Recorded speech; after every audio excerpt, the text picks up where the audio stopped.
Time to fire up delicious Don Footy Franks. They're made for the footy. Is Don, is good.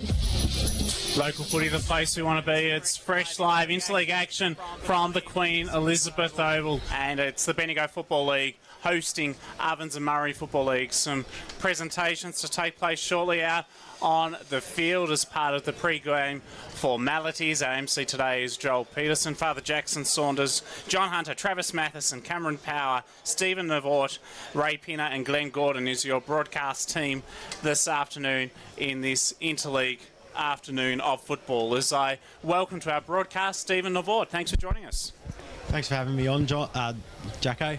Good to be with you. Now, tell us what happened in the under-15s netball. You have a score from that game and also progress score in 17s and under netball. Yeah, so in the 15 and under netball, O&M defeated Bendigo by 36 to 35.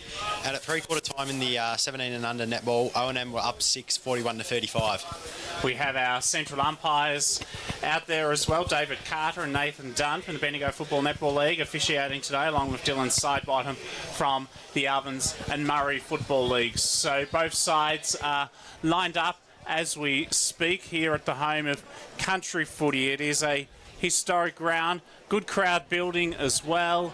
Sandhurst Nick Stagg walking past along with a number of the Dragons players, and we really look forward to bringing this coverage to this afternoon. So we're moments away from the formalities beginning. Last year, of course, in the Interleague, it was an extra time thriller for the Bendigo Football Netball League, which Bendigo lost the blue and gold to the Victorian Amateur Football Association, 12-9-81 to the BFNL 9-17-71. So Johnny, straight kicking is important. Last year 17 behind, so Bendigo to be important they get their chances today. Oh yeah, but I think it came down to last year as well, the pressure that was applied by both sides, and hence you don't have to have weather that's planning against you. It can be pressure, Trav, of the occasion. Yeah, absolutely it can be, and I would imagine, early on today the standard's probably going to lift above what it would be for your normal home and away game, so it'll be interesting to see, which players for each team sort of stand up to that. In the Interleague last year too, Johnny, for the Ovens and Murray League, they down Goulburn Valley 18-11-119 to the Goulburn Valley 19-64 at WJ Finlay Oval in Wangaratta. 5 players in today's side played in that game last year. So Will Christie, who is their captain, Noah Bradshaw, Harry Hewitt, Caelan Bradkey and also Charlie Robinson. So some Interleague experience backing up again. Yeah, there are. And I'll tell you one thing that disappoints me a little bit, Trav. You'll know this player very well. I thought Brodie Philo might have played for O&M. I know he's probably 35, 36 years of age, but I thought they might have snuck him in. Yeah, and he's actually still in red-hot form. I don't know if you've seen some of his highlights pop up during the week as well, and he is normally a regular in this game. I just wonder whether maybe he might be looking to preserve a little bit and save onto the body for a little bit. We'll head down to Joel Peterson for the MC duties.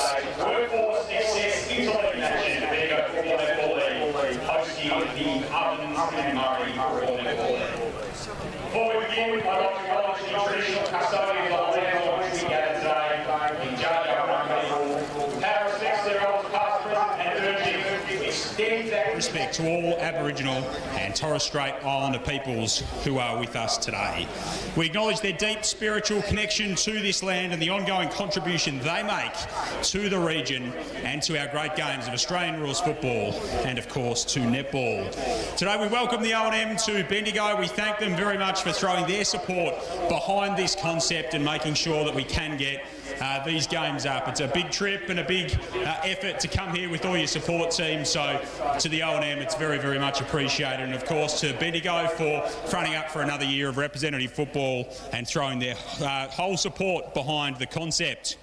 Days like today would not be possible without the support of valued sponsors, particularly Workforce Success. Richard Carabot and the crew have supported Interleague and representative football and netball in Bendigo for a long, long time, and they're vital partners in making sure that all of this can happen. We also thank Keyser Bendigo, Guzman y Gomez, Fair Dinkum Builds, Evolution Pools and Spas, Bendigo Mazda and La Trobe University for their support. We thank you as well for coming down to the Queen Elizabeth Oval today and supporting supporting what promises to be really high-quality football and netball. Our open netball teams and senior football teams are lined up. A big thanks to our umpires from both the BUA and also the Border Umpires Group for making today's games possible. We're only minutes away, so I'd welcome you, if able, to remove your hats and please be upstanding for the Australian National Anthem.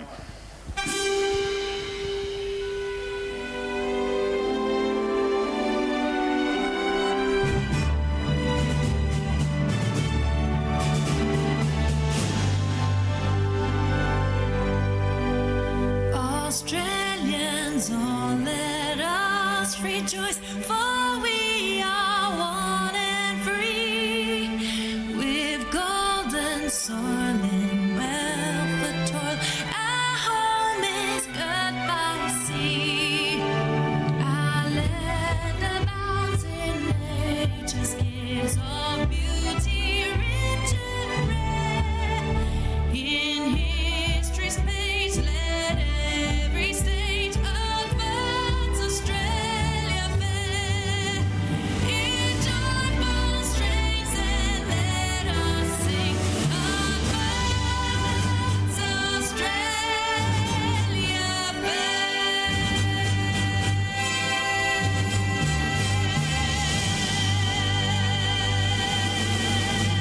Thank you, everyone. Best of luck to our 4 competing teams. The MC, Bendigo Footy, the place we want to be. It is fresh, live. Travis, always a moving moment to be part of, and it's a huge day. What are you looking for today from both these sides? Now, obviously, the Bendigo team selected in defence and attack respectively.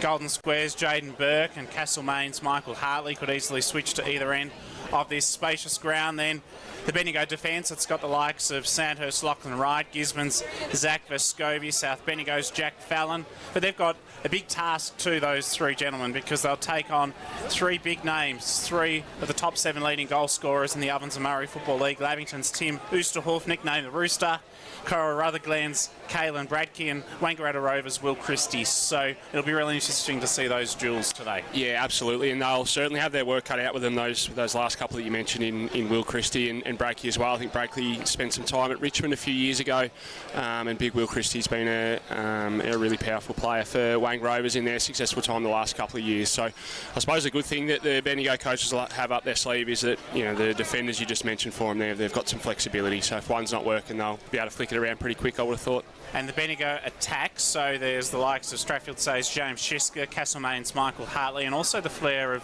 Strathfield Say's Tyson McKenzie and Golden Square's Jack Stewart too. Just a few players to look out for. Who do you think will be the key avenues to goal today, and how will Bendigo work to get the ball forward to them?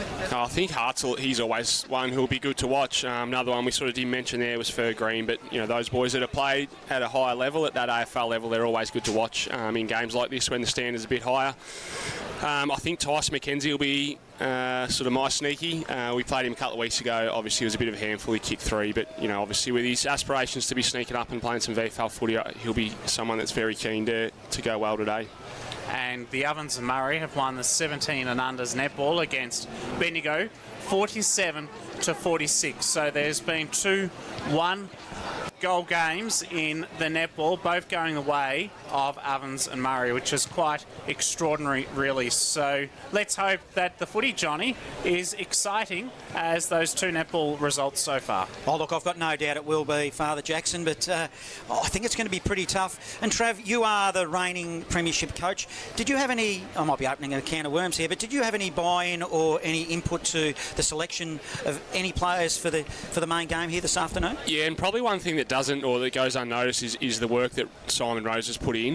You know, our phone sort of started going off back in January, February with Rose calling us, texting us, sussing out sort of who was travelling well, who we'd recruited, who was impressing on the track. So, you know, full credit to the work that he's put in. It's a really tough job, but he's had a great line of communication with coaches, and I think he's done really well to get the side in the park that he has today. I think you're right, and also interesting to see Ben Thompson is playing in the middle, which I don't reckon he plays much right in the guts for you guys. He's just more of a utility player, but named in the centre. Yeah, I think especially if it's a little bit scrappy early on, which you might expect it to be, I think that'll sort of suit him to a T. We sort of flick him forward a little bit as well, more so out of a needs basis, but I think, yeah, I'd expect him to spend most of his time sort of around that centre circle today. Speaking of the centre circle, one player I've been keeping an eye on, Johnny, out there is Riley Smith, who will be one of the key ruckmen for the Ovens Murray side today. He's from the Myrtleford Saints. He's wearing the number 21 Guernsey with some blue strapping around his left shoulder, long hairdo as well. He's a Morris Medal contender too, and Stephen Navort will head to shortly. The coin toss is taking place. Fergus Green, the captain of the Bendigo Interleague side, has gone out into the middle. Travis, such an important responsibility for Fergus Green today. We saw footage on social media of his uncle Brendan Hartney speaking to the Interleague boys during the week and saying it's time for the 22 out there today to create their own history now. Yeah, and I think obviously Ferg, I read some articles with his comments during the week where he spoke about, you know, what a win would mean for, I suppose, how the Bendigo Footy League's viewed in sort of the broader community, and he's probably nailed that. And I think the good thing about sort of the fixture this year with the Ovens Murray is you kind of got the opportunity to do that if we were able to walk away with a win today. Down on the boundary, we head to Stephen Navort, and you've just witnessed the coin toss. Tell us what happened and the conditions out there. Yeah, Will Christie's of O&M has won the toss, and he's kicking to the Bendigo City end of the ground. Wind is very, very small at the moment, blowing towards the grandstand, but probably not much in it for the wind. So Ovens Murray, you're right, have elected to kick to the city end here this afternoon. Will Christie, he is a star player from the Wangaratta Rovers. He's a Beechworth boy. He's the skipper, 202 centimetres, 25 years of age and 100 kilograms. And Travis, he'll be a player to watch because he kicked 4 of 9 goals in their premiership last year for the Wangaratta Rovers. And so far this season, he's kicked 13 goals, played in all 6 games and been best 4 times. Yeah, and I watched that grand final via the live stream actually, and he was really impressive there. Just getting a look at him live here, he looks every bit as big as what he did online, if not a bit bigger. So he is going to be a handful, in particular if they can get him one out. Our Bendigo defenders might need a bit of a hand to chop him out. The crowd is really building. Also another player out there who will be one to watch, the vice captain of Ovens Murray is Noah Bradshaw. He's wearing the number 7 Guernsey from Wodonga. Interestingly, he is the son of Daniel Bradshaw, who played AFL, including a couple of flags for Brisbane. He has VFL experience with Southport and GWS. Also, Kalen Bradkey, we've mentioned him before. He's coached by Darren Creswell, the former Sydney Swan at Cora Rutherglen, and he has kicked 15 goals this season. He's played all 6 games and been in their best a couple of times too. So there's lots of talented footy products for O&M out on the park. Oh, absolutely, Jacko. And the crowd's built up. There's a decent crowd here at the home of country football, the QEO. And Trav, I answered my own question while you were chatting there. Brodie Philo was with his father, Derek Philo, enjoying the afternoon. Dare I say anything else? Oh, I reckon our listeners will be able to join the dots on that one. But 2 legends of country football, of course. Derek Philo, he has got a medal named after him this afternoon, so that is a privilege to have Derek amongst it, and I'm sure that he will do that, enjoy the afternoon, and he will present the medals after the game. Well, Brodie Philo is connected with the Wangaratta Rovers. He's played 6 games this year for 9 goals. Travis, your tip for this afternoon in this interleague clash? I think it'll be a close one. Obviously going to tip with a heart and say that the Bendigo boys will get up. Johnny? Well, I'm actually going O&M, and I think it might be a decent margin, Jacko. I hope I'm wrong. I'm trying to put my heart before my head, but just based on last year, they were really good Bendigo last year. They did defeat they got beaten by a Vaffas side that, well, let's not say they were second division, but they certainly weren't top division. And just reputation alone, I think O&M, they'll be really primed to beat Bendigo on their own turf, and I think it might be a little bit of a margin. Well, the O&M do have some big players out. Will Rainhold from Yarrawonga and Carlton, Xavier Laverty from Wangaratta, Collingwood, Jackson East from Myrtleford, who's connected with GWS, and star-studded injuries too to the likes of Cody Schultz, Liam McCarthy. All those things, for me, point towards a possible Bendigo upset by 10 points. So we're just about to get this one underway. Fresh local footy. It's the place we want to be. It's fresh live big occasion. It's as big as it gets. Interleague football from the Queen Elizabeth Oval. And to get us underway, it's John Hunter, local footy, the place you want to be. It's Fresh Live. It'll be McPherson of Kangaroo Flat that'll do the ruck work for Bendigo, but he got beaten to it by Will Christie. Will Christie jumped at the right time, and we've got a stoppage, a secondary stoppage. Umpire Carter blows his whistle.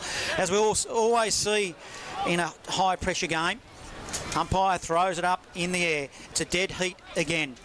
Ground level. Socket off the ground goes forward for Ovens and Murray, who got a whistle on play. Didn't see what it was for, but a free kick will go the way of Bendigo, and Thompson getting his hands on the footy early. He'll dish it off there to Dylan Johnson of Bendigo. Short pass. It was at the ankles of McPherson to the wing of Bendigo. He couldn't quite grab it. They've got the numbers through the middle. No clean possession. Back where it started, right in the guts. Now Bendigo away. On the end of a handball nicely was Nitschke. Nitschke will go forward to the top of the square. Hands on footy for Bendigo. Couldn't quite get it. They might get a free kick here. Umpire lets it go. Going in hard for Bendigo there was Dylan Johnson, and umpire still letting it go. Top of 50 for Bendigo, kicking to the Barnard Street, and we'll have a stoppage ball up. Travis Matheson, what have you spotted so far? You can just see the Bendigo defenders there rolling up really high behind the ball, so look like that intention to try and keep the ball in their forward half. So defensively, Ovens and Murray through Noah Bradshaw helped to get the clearance up into the centre of the ground. Hard pack of bodies, off hands, and a good tackle. So we'll have a ball up. So Ovens and Murray will look to clear across half back. And the kick comes to the wing, where it's marked by Alex McCarthy from the Wangaratta Rovers. He chips to half back, just on the back edge of the centre square. Kick came from Charlie Morrison to the pack. Josh Maraka had a fist away from him. Back to Alex McCarthy. Kick inside 50. A high ball. Fisted away from Nick Brasher. Still about 40 metres away from goal. Defensively, the blue and gold do well. Bailey Henderson works it towards the boundary line. Zach Vescovi from the Bulldogs has support from Bailey Henderson again for the Castlemaine product for Bendigo. As he goes to Fergus Green, the skipper, he switches, goes across the goal mouth and finds Jack Fallon, the South Bendigo co-coach. He plays on quickly. He kicks it to Spate. Well, he picked out a target. It was a neat kick to Nitschke. Nitschke let it bounce. Now Nitschke to half forward. One-on-one contest. Juggling mark. It's being taken by Tyson McKenzie. McKenzie plays on. He goes, crosses the paint of 50, and it's Skinny. First score of the afternoon. Bendigo one behind. Ovens and Murray yet to score. 2.5 minutes gone opening term. So the kick-in will be brought in by Alex McCarthy, the brother of Brad, who plays footy in the Sandful for Glenelg. Alex McCarthy from the Wangaratta Rovers, representing his league today. Ovens and Murray kicks to half back. Kick no good, straight to Bendigo's Oscar White. So the Eagle Hawk footballer kicks long and deep to the top of the goal square. 10 metres out from home. Big fist from defence. Brody Haddo front and centre. Here's a chance. He picks. He snaps. Goalward. And has he got the first? It's not quite going to make the distance. Free kick right on the goal line for Bendigo. And it has been taken by Michael Hartley. And that was an impressive passage of play going forward.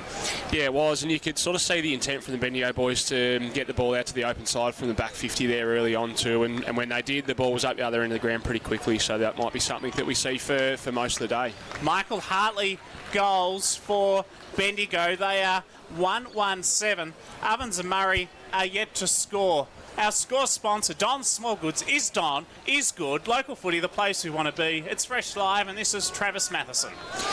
He's a very tough matchup in the goal square too, Hearts, and I know certainly whoever's on him there, they'll be a little bit worried if the ball's sort of coming in thick and fast like that. Back in the middle will be Will Christie doing the ruck work. They've got two big ruckmen playing this afternoon. Riley Smith from Myrtleford and from Wang Rovers, Christie. Umpire will ball it up. Up they go. Christie looked at the man who won the tap from McPherson. Did well. Spills to the wing. Bendigo, O&M, they're just sharing it around, running through the middle. On the end of a handball is Gaynor. Short pass. It's ineffective. Turnover. Bailey Henderson intercepts. He goes long to right half forward. Kicks it to a contest. Good strong hands, Bendigo. Lockie Hood, the Sandhurst product. He goes inside forward 50. A good, strong, hard lead. Hits Hartley. Hartley takes a chest mark right on 49. And he'll slow it down. He's probably got the leg, Travis. Yeah, absolutely. I think he'll back himself in here. It'll be a good start for him if he can stick this one. I thought he might have played up back this afternoon, Hartley, but playing up forward at the paint of 50. A long, high ball. It's stretched for distance. Minor score 1-2-8 Bendigo. Ovens Murray yet to score. 5 minutes gone opening term. Alex McCarthy from the Wangaratta Rovers has had a couple of early responsibilities with the kicking duties. So they're headed to the city end in this opening term. 5 minutes gone. Bendigo lead by 8 points. As McCarthy hugs the boundary line of his kick to Charlie Morrison, his family big names in Benalla at the Saints Football Club in the Goulburn Valley League. To half-back finds Caelan Bradke from Cora Rutherglen. Goes into the centre. Kick had too much height on it for Fraunfelder. Intercepted by Fergus Green. Over the top to Lockie Hood of Sandhurst. He sends it inside 50 for Bendigo. The blue and gold into attack. But defensively, it's Ashton McPherson who helps to get the clearance. He goes to half-back. Hugs the boundary line with the kick. No good. Straight to Bailey Henderson, who steals it for Bendigo. The coach of Castlemaine playing for Bendigo this afternoon. Short pass forward. It's effective. Hits up his target, James Gray of Gisborne. James Gray now. He'll go inside the top of 50. Hartley, he's had time and space, and they're letting him get away there, and he's taken a mark 50 in front of goal, Travis. Yeah, you did mention that he probably has played most of his footy down back this year for Castlemaine, but I think, when he's up the other end of the ground, he's certainly a handful. You can certainly see as well, it just looks like O&M just trying to chip the footy around and possess the ball a little bit at the moment, but Bendigo setting up pretty aggressively behind the footies, making life pretty hard for him.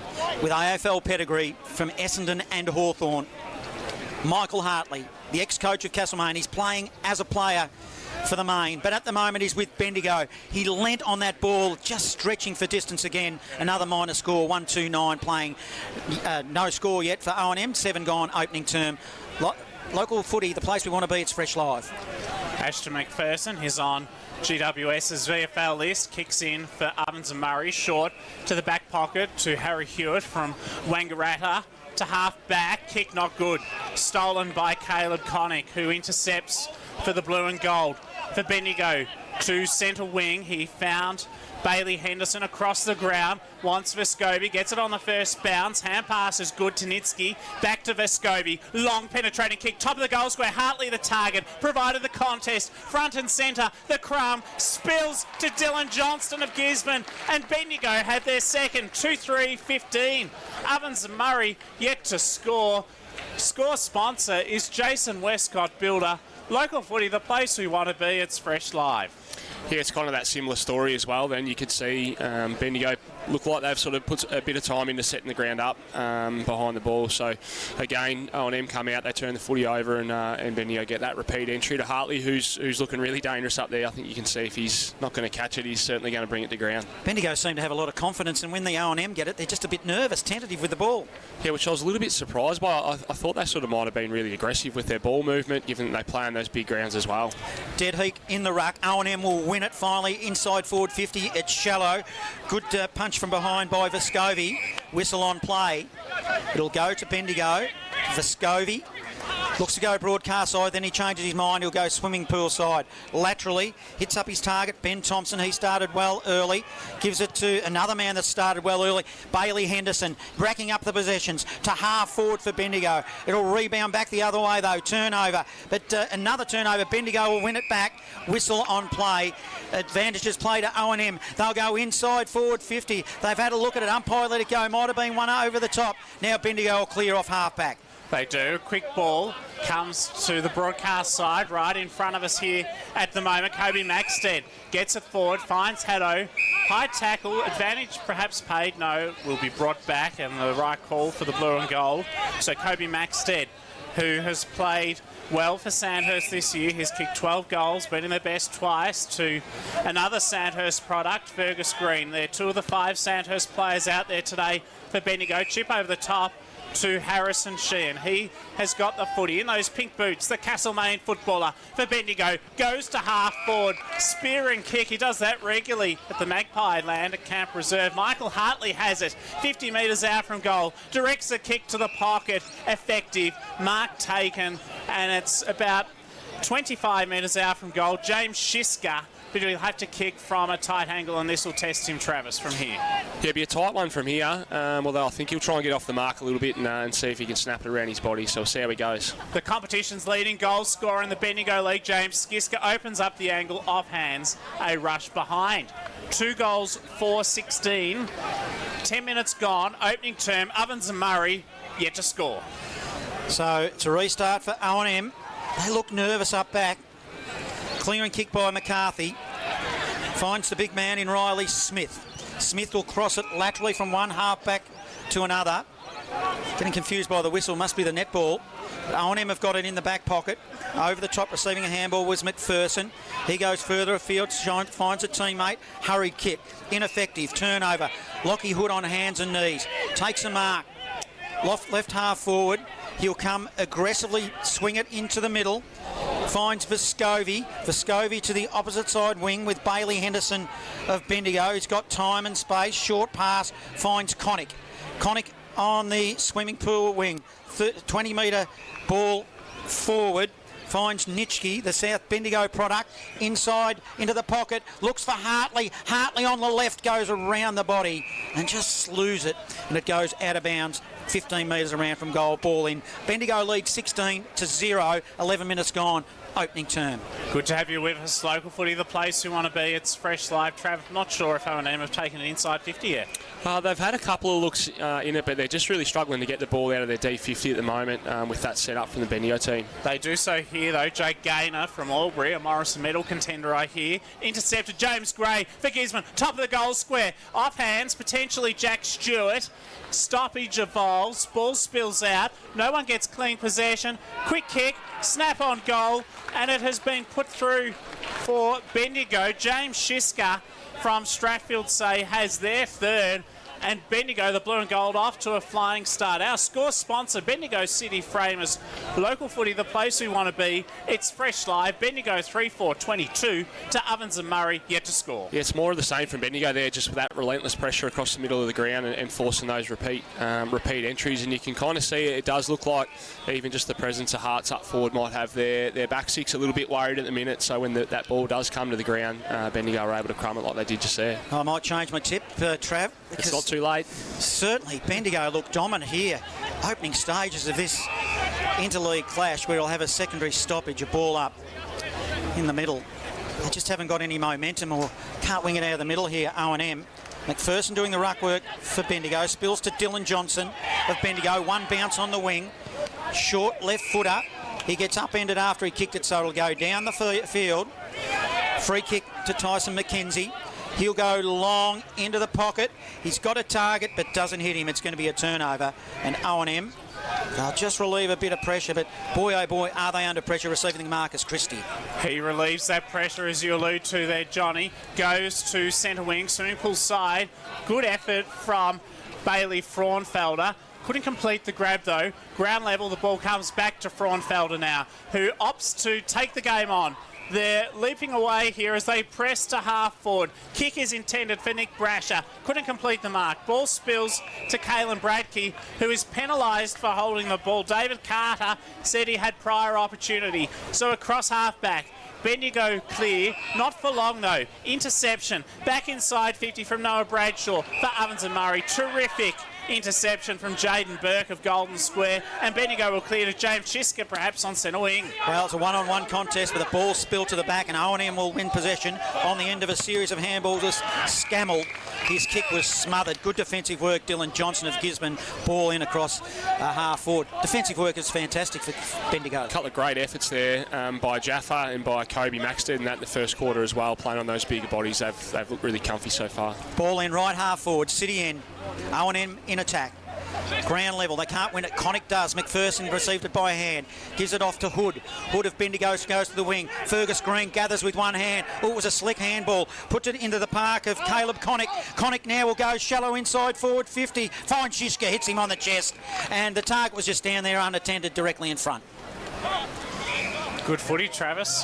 Yeah, really good footy. I was just sort of watching the forwards there for Bendigo off the ball a little bit. They're working really well together in sort of, just opening up their space. They quite often got out the back of their defender there as well, which made them hard to play on. So they're looking really dangerous when the ball goes inside forward 50. The Storm product, Shishka, directly in front. Barnard Street end. It looks like he's got underneath it, and they all seem to be searching for distance, which has resulted in a minor score. 3-5-23, playing 0, 15 minutes gone opening term. Ashton McPherson, he was injured last year. Great story of overcoming adversity for this Myrtleford Saint footballer, who is very well known to Jake Sharp, the Ovens Murray coach, as he kicks long up into the centre of the ground. Chance at ground level for Jack Mapleson, who kicks inside 50. Golden opportunity. Tim Oosterhoff, the Rooster, his nickname. He runs in, and the Rooster's got the first goal of the afternoon for Ovens and Murray. At the 16-minute mark, almost it took for them to get their first score. They're 1 straight 6, but Bendigo lead 3 goals, 5-23. Local footy, the place we want to be. It's Fresh Live. Yeah, and I guess that was probably a bit more like the footy that we're expecting to come here and see from the O&M boys. And you could certainly see sort of once they hit that middle part of the ground and get a little bit of a run on, they look pretty impressive. From a Bendigo perspective, they'll be looking to continue to slow that down. But I think we got a little bit of a snapshot there in terms of what the O&M boys could be capable of. The voice of the Eagle Hawk coach, Travis Matheson, the reigning premier, joining us this afternoon on Local Footy, the place we want to be. It's Fresh Live, back into the middle. Let's see if that can get some momentum going for the O&M. Umpire will ball it up. Up they go in the ruck. It's Smith. Wins the tap for O&M. Tries to butter up his own ball. Stoppage. Ball up, smack bang in the middle, and we'll do it all again. Strosh going into the ruck for Bendgio too. Yeah, interesting choice in the ruck. I don't really see him playing in the ruck for Golden Square, but O&M will win it out of the middle. Hurried kick to right half forward. City end. Krill Bance. Running onto the footy is Jack Fallon of Bendigo. Around the body, short pass. Finds Caleb Connick of Bendigo. Metres in from the boundary line. Handball forward. Hits up Fallon, who ran on. Fallon now on the left. An up and under kick. Harrison Sheen at his target. Just got upended and might get a free kick, and he will for Bendigo, Harry Sheen. So Harrison Sheen kick may have been touched off the boot. Umpire said no. Inside 50, and the mark has been taken about 25 metres out from goal. 45-degree angle for James Gray, who captained the Bendigo Football Netball League Interleague side last year. And a quick hand pass. No, he kicked a goal, went round the body. Went round the body, and he's put it through. So James Gray has a 4th for the Bendigo Football League. 4-5-29 over Ovens and Murray. 1 straight 6. 17 minutes gone. Opening term, our score sponsor Parsons Towing's Local Footy, the place we want to be. It's Fresh Live. Yeah, he's in good form. James Gray, I know, was a handful against us last weekend just with his ability to, one, be able to win the footy, but he ended up with 3 against us last week as well. He's on the board already today. And Jacko, I think he might have been skipper of the under-18s in the... He was in the Interleague side last year. A really good product. Riley Smith wins the tap. But it's all with Bendigo. Turnover went with Johnson. Dylan Johnson goes to Vescovi. Vescovi on the left. Puts it in the path of his teammate. Would have been Oscar White tracking the footy. And just couldn't get his hands on it. And across half forward in attack again to the Barnard Street end. We'll have a ball in. Bendigo starting well here. Good tap by Riley Smith of O&M. Wins the tap. Hurried kick forward. Handball on. It's a good bit of work and received by Brasher. Brasher short pass. Hits up the man that kicked the first goal for them in Oosterhoff, the Rooster we'll call him. They all call him that apparently, Father Jacko, and on a pretty tight angle. 50 metres out from goal. Puts it to the top of the square. An up and under kick. They'll set themselves, but it's all Bendigo. And the mark's been taken. Jaden Burke will dish it off to Vescovi by hand. He was terrific. They combined well across half back, up to the wing. They want Jack Stewart from Golden Square. Terrific defensive pressure from Ashton McPherson, and we have a ball up right in front of our broadcast position. Riley Smith to go in the ruck contest, taps it down to Jake Gaynor. He has support, Patrick Lavis, deep inside 50. Oosterhoff, the intended target. He gets a loose ball in the back. Boot to ball. Was it touched? The question won't matter because it's gone through for a behind. 1-1-7, we'll count that as rushed. Bendigo 4-5-29. Local footy, the place we want to be. It's Fresh Live. Lockie Wright from the Dragons, now playing for Bendigo this afternoon, plays on from fullback, brings it Brorscard side, he kicks it to a pack. Riley Smith was amongst it and he caused the ball to go back inside forward 50. They set themselves, ground level, Lockie Wright butters up his own ball eventually. And right on 50, broadcast side, will have a ball up, in fact, it wasn't a ball in. Up they'll go in the ruck. Grabbing it out of the ruck there was Will Christie. Handballs to the back door to a teammate but causes a turnover. Haddo wins it for Bendigo and he puts it up to McPherson of Kangaroo Flat fame. Now very close to the boundary line. Bit of a high tackle there. Charlie Morrison not happy. Free kick will go to Ashton McPherson. So Morrison from Wodonga sticking up for his medal for teammate McPherson as he kicks deep. Inside 50. Terrific defensive spoil came from Maxted. Ball spills in defence to Lockie Wright of Sandhurst. With the switch, Fergus Green, that was effective. Loops the hand pass to Josh Nitsky from South Bendigo. The blue and gold advance to centre wing. James Gray, one of the intended targets, can't find it. Nitsky follows up, had support through Haddo. He bounced off a would-be tackler, gave it to Gray, back to Sheehan, then to Gray. They're fumbling. Terrific defensive pressure from Ovens and Murray, and a whistle's been blown. Free kick for a push in the back.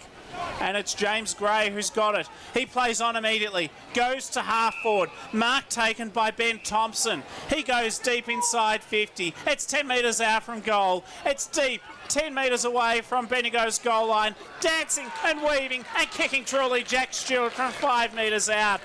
Golden Squares footballer gets Bendigo's 6-5-41 over Ovens and Murray. Our score sponsor is Parsons Towings. Local footy, the place we want to be. It's a 28-point lead over O&M, who are 1-1-7. You can see McPherson for Bendigo back in the ruck now, which I think will make a difference. I think O&M just got on top in stoppages there for the last sort of 5 or 6 minutes, so the big fella back in the ruck hopefully get his first hands on it and get the Bendigo mids back in the game. 28-point margin, Bendigo lead. They've dominated this opening term. Back in the middle we go. McPherson doing a good job in the ruck. Tapped it into the path of Haddo. Haddo gave it to Connick. Connick of Bendigo. Short pass laterally was effective. Finds Henderson. Henderson handball forward. They're away again here. It'll be through Lockie Hood. Lockie Hood to half forward. Finds his teammate in Shishka. Already kicked a goal there this afternoon. Short pass. Oh, they're sharing it around. McPherson on the end of a handball now. Bendigo will go forward. Oh, he's got a player unmarked. And it's been taken a mark. And Bendigo will line up again for another one to the Barnard Street end. Yes, golden opportunity here for the Tyson McKenzie. Blue and gold, and as Travis alluded to, it's the Strathfield Say star, Tyson McKenzie, with the opportunity. Well, if it's not McKenzie they're heading up, it's Brendan. It's the big boy Hartley from Castlemaine. Let's see what he can do now. It's a long kick and it's a goal. Another one for Bendigo. They go to 6-6-41. They lead O&M 1-1-7. 20 minutes gone. Opening term. Score sponsor Bendigo City Framers. Local footy, the place we want to be. It's Fresh Live.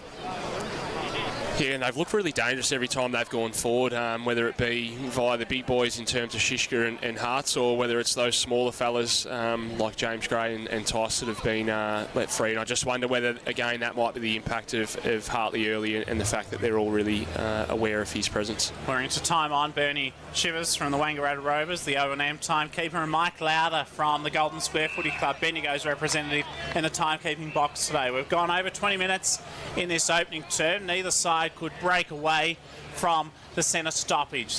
Neither ruckman got clean hands to it on that occasion. Will Christie follows up. He shows some ferocity there and he's been penalised for holding the ball. An excellent tackle applied by Lockie Hood from Sandhurst. He's been best for the Dragons 3 times this year. Spears it short. Finds Tyson McKenzie for the Storm. Hoists the kick high. 20 metres out from goal. Shiska the intended target. Good tackle in defence from Ashton McPherson for Ovens and Murray. Sees the the ball locked up. In the forward zone, Bendigo to the Barnard Street end. Ball up. Up they'll go in the ruck. It's a dead heat at ground level. They all dive in over the top of it. Johnson trying to make away. Handballs it to Haddo. Haddo a fresh airy. Goes into the square, the forward square. They need to be careful here, O&M. They either need to kill it or jump on top of it or do something. It was the latter. Jumped on top of it. And right in dangerous territory, Trav. Yeah, a lot of numbers around this stoppage here, so you just wonder whether O&M just trying to hold on to it for a little bit. Well, they'll safely get out of there through McPherson, beyond 50, but it's not for long. Kicks it to Bailey Henderson of Castlemaine Origins, and he's got a mark. He does well, does Henderson, assesses options, opts to go deep and central, good position. It goes to Harrison Sheen, hand pass goes astray. Good work by Mapleson in defence. He partially intercepted the hand pass and the ball ricocheted into a stoppage situation, so we have a ball up. 25 metres out from Bendigo's goal. They attack to the Barnard Street end, and a free kick has been picked out to James Gray, who has already kicked a goal, so a chance for Bendigo to get their 7th in time on in this opening term. James Gray from the Bulldogs. He'll kick from 35 metres out, almost directly in front, and that was never in doubt. James Gray take a bow, 7-5-47 Bendigo. Ovens and Murray 1-1-7. It's a 40-point lead. Can you believe it? Score sponsor, Parsons Towing. Local footy, the place we want to be. It's Fresh Live. It's been a dream start for the Bendigo boys. Obviously can't be too long left in the quarter, so I'd imagine the O&M coaches might be just sending that message out to try and slow the game up a little bit and just try and hug the boundary, take some territory. Back in the middle here. I'm not sure many picked a margin like this so early in the game. I know there's a long way to go, but they just don't look like it, the O&M. They're not winning it out of the middle, and they won't on this occasion. It's another stoppage. And Dylan Johnson at ground level, and Ben Thompson as well.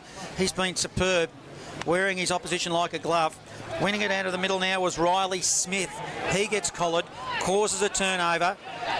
Now back with O&M. On the end of a handball was Riley Smith again. Goes inside forward 50, deep. Can they get one before quarter time? And if Jaden Burke was ever going to give a deliberate out of bounds, that was it, but the umpire didn't agree.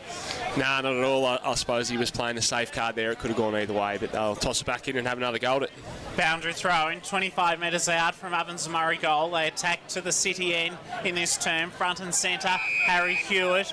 Whistle blown, free kick picked out, and it's going to Bendigo again. James Gray, he's been good in this opening term, 2 goals, and he's showing his class as a youngster in the Bendigo Football League. He captained the Bendigo Football Netball League under-18s last year in Interleague against the Victorian Amateur Football Association. Kick was long to centre wing, couldn't find a target, about 20 around the contest. Ball spills, but the tackle was good from Tom Strosh of Golden Square. And we'll have a ball up, true centre wing position, grandstand side. Up they'll go in the ruck. Riley Smith doing the ruck work for O&M, but Bendigo will win it through Thompson. Handball was meant for Gray, couldn't hit him. Picked up by Maraka of O&M. But he is tackled. We'll have another stoppage. It's Smitty Ammo, 3-3-21 over Bridgewater, 1-6-12 at quarter time. Ball up. Smith wins it for O&M. They'll run now. On the end of a handball was Hewitt. O&M inside forward 50. Target was Rusterhoff as the siren sounds. Sees Bendigo lead by a 40-point margin. They do indeed. An exceptional opening quarter for the Bendigo Football League, led up forward by James Gray with 2 of their 7 goals. Bendigo 7-5-47. The blue and gold lead Ovens and Murray by 40 points against them, 1-1-7. The second quarter is coming up. Local footy.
Coached by Simon Rosa, are delighted with a 40-point quarter-time lead, 7-5-47 to Ovens and Murray, 1-1-7. It took until the 16-minute mark of that 27-minute quarter for Tim Oosterhoff to get their only goal. Goal kickers to the first change with John Hunter. Well, for Bendigo, James Gray has 2 singles to Jack Stewart, Tyson McKenzie, Dylan Johnson, James Shishka and Michael Hartley, who I thought was going to tear things up the way he was going. And for the Ovens and Murray, the Rooster, he has 1 on the board, but has looked dangerous, hasn't he, Trav? Yeah, he certainly has, and obviously better players for Bendigo. There's been lots of them. I thought the 2 Gisborne boys around the footy were really good in James Gray and Dill Johnston. As you mentioned, Hartley in particular early in that quarter got the game going. Bailey Henderson behind the footy, straightened the Bendigo boys up really well, and probably a special mention as well, and hopefully he doesn't hear this back at any point in time, to Jaffa Burke. I thought undermanned down back, he was really good. He was, very much so. We might head down to the boundary and get some thoughts from Stephen Navort. What have you made of the first quarter? Yeah, so Bendigo very much up and about early, picking each other up off the ground. O&M not doing the same, very flat in their huddle. Bendigo very much up and about. O&M we're also talking about, they were not on their man at all that quarter. And netball score update, Bendigo are up by 7 at the moment with 5 minutes to go in the second quarter. Thanks for that, Stephen. Doing some great work on the boundary. Better players for Ovens and Murray in that opening term. Alex McCarthy and Ashton McPherson both had a bit of the football. Will Christie was good at times in the ruck. Also Riley Smith and Tim Oosterhoff up forward looked dangerous. Some of the key statistics to quarter time, so disposals 98 to 70 in favour of Bendigo, kicks 66 to 40, handballs 32 to 30, marks 36 to 13. So Bendigo clearly getting more use of the clean footy. And intercept marks 8 to 2 in favour of Bendigo. Clearances relatively even, 9 to 10 in favour of Ovens and Murray. 2 centre clearances apiece. Some of the statistics and inside 50s in that opening term, 16 to 11 in favour of Bendigo. Well, let's see if O&M can get back into this game. They've certainly started slowly. Local footy, the place we want to be. It's Fresh Live 2026 Interleague football here from the home of country football, the Queen Elizabeth Oval. It is perfect conditions. Bendigo have dominated the opening term. For the start of the second term here, here's Father Jackson Saunders. Angus McPherson from Kangaroo Flat to go in the ruck. He's been averaging 45 tap-outs a game this season. He's up against Will Christie, the skipper of the Ovens and Murray Interleague side, who trailed by 40 points. They entered as favourites, but Bendigo have started brilliantly. We're underway, second term, tapped down by Christie. In the centre, Harry Hewitt does well, helps to get the clearance. They kick to centre wing, broadcast side of the ground, on the grandstand.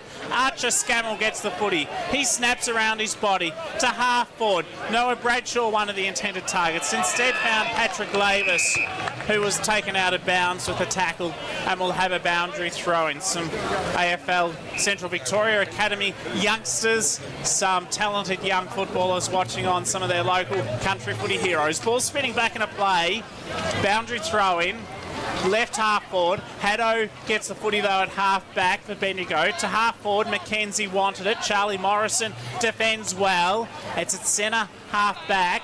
Chance now for Ovens and Murray to clear. They do well. They get it to Jack Glanville. Glanville's kick goes up towards centre wing. Zach Vescovi is in the way. Topo goes forward. It's all the way at half forward. Chance now for Caelan Bratke. Inside 50. Wanting it is Tom Brasher. Close to the boundary line. Bendigo defend well. And a stoppage. Will have a ball up 40 metres out from Ovens and Murray goal to the Barnard Street end. Well, it has been the scoring end this afternoon in this game, for the opening term anyway. Sharking the footy was Lavis from O&M, puts it across the face of goal and 20 metres out. Barnard Street end will have a ball in. Be interesting, Trav, if this is the scoring end, which probably is throughout the course of the year here at, well, I say anyway, at the QEO. Yeah, you can kind of just see that rebound from half-back from the O&M there in that passage of play, so just wonder whether that might be something that they spoke about at quarter time. Ball in, McCarthy forward tries to win it out of the ruck. In fact, it was the big man in Christie. It goes toward goal and through for a minor score. So tightens up the margin to 39 points, 2 minutes gone, second term. Local footy, the place we want to be, it's Fresh Live. Jack Fallon to bring it back in for Bendigo. He co-coached White Hills to a premiership a couple of years ago. To half-back, high ball, intended for Tom Strosh. He couldn't get the footy, knocked away from him. Opportunity at ground level for Ashton McPherson from Myrtleford for Ovens Murray. High hospital kick, hangs a long time in the air. Riley Smith, one of the intended targets. Instead, getting it back was Bailey Henderson for Bendigo. The former AFL player goes over the top and finds Jack Fallon. He clears, kick unsuccessful though, straight to the opposition, straight to Ovens and Murray. They'll send it back deep inside 50. McPherson, high ball, hangs a long time in the air. Bendigo stand tall. Oscar White helps to clear. Yeah, he gave it to the big ruckman here, McPherson. Short pass further afield to Strosh. Strosh of Bendigo now. He'll go aggressively, hits Thompson. The Eagle Hawk Thompson. Took a mark, strong, tough play. Offhand to Dylan Johnson. Short pass, Jack Stewart. Halfway between the centre and half forward. Kicking to the city end. Stewart now. He's got a lead on. He honours it. Fergus Green. Unattended, takes a mark. Not much of an angle. 49 metres out from goal. Yeah, he'll need his best kick from here, I think, to get it. But it's just really good play there. You can see Benny Thompson, he gives that handball off really quickly, and it just opens that forward 50 up, makes it life pretty hard for the O&M defenders. He's in my stable, Thompson. I love the way he goes about. And his brother as well, Sam. Yeah, they're a good family. Throw Jack in there as well. You know what you're going to get from all three of them. Yeah, we'll like growing up with those boys. As Green, a tumbling kick, goes to the top of the square. Not sure if he nailed it. McCarthy marked it. Aggressive, down the guts. They'll work it nicely. On the end of a handball was Hewitt. Into the middle. Getting involved was Bradshaw. Handball off to a running Hewitt. Hewitt will go inside, shallow forward 50 to a lead. And that was a better build-up. A mark by Big Gardner has taken it. In fact, I think it's Bradke. Yes, Bradke from Cora Rutherglen. Johnny, he's played 6 games this year, converted 15 goals and been best twice. He has Richmond and Geelong VFL experience. A very handy player for the O&M. Bradke. He's got his calf tied up as well. So might have an issue there unless he's doing some work in the ruck as well. Let's see if he can do some work on the scoreboard here at the QEO because they need it, the O&M. He's got underneath it. It's a nice spinning ball to the line and a mark's been taken. It'll be an O&M mark through Riley Smith. The big ruckman just stood at the goal face and just clunked it out of the air, Travis. Yeah, you can see, I reckon, if there's a part of the ground that Bendigo look like there might be a touch light on, it's just in the bigger fella department. So you can see if they do get that ball in long and quick, a couple of their big forwards could be a bit of a handful. He played on quickly and he went round the body and he just slotted it for a much needed goal to O&M. So they go to 2-14. They trail Bendigo 7-5-47. 6 minutes gone. Second term score. Sponsor Parsons Towing. Local footy, the place we want to be. It's Fresh Live. Yeah, a little bit of a difference this quarter. You can just see O&M with the ball. They're just hitting that shorter half-back and then looking to go, whereas first quarter they just looked a little bit slow with their ball movement. It's making a big difference already. That is their first goal in 16 minutes. Back in the centre, Ovens Murray, can they get another takeout? McPherson did well, combined with Haddo. He sharks it inside 50. Hartley, hand pass to McKenzie, sidesteps a would-be tackler, goes to ground, is tackled, just got the hand pass away. Scammell did well, combines with Mapleson at half-back. His kick into the centre, not good, straight to McPherson. The ruckman, deep, wants Hartley, off hands, back of the pack, chance beckons for him. O&M defend well and concede a rush behind through Foster Gardner. 7-6-48 Bendigo. Ovens and Murray are 2-2-14. So for the restart, O&M going to be Play on by McPherson. He decides to go short towards the scoreboard. Hits his target in Morrison of O&M. Poor kick, turnover. Kicked it straight to Fergus Green of Bendigo. He plays on quickly, and that's a poor kick. You don't see Fergus Green make errors like that to Morrison of O&M. Aggressive kick. Let's see where they can work off half back. It'll go to a one-on-one contest. Rooster off. Goes to the back of the pack. Vescovi couldn't quite collect it. Went at one hand. The ball spills to 51 metres out from goal. Ground level. Riley Smith tried to pick it up, but Bendigo will win it and go through the middle.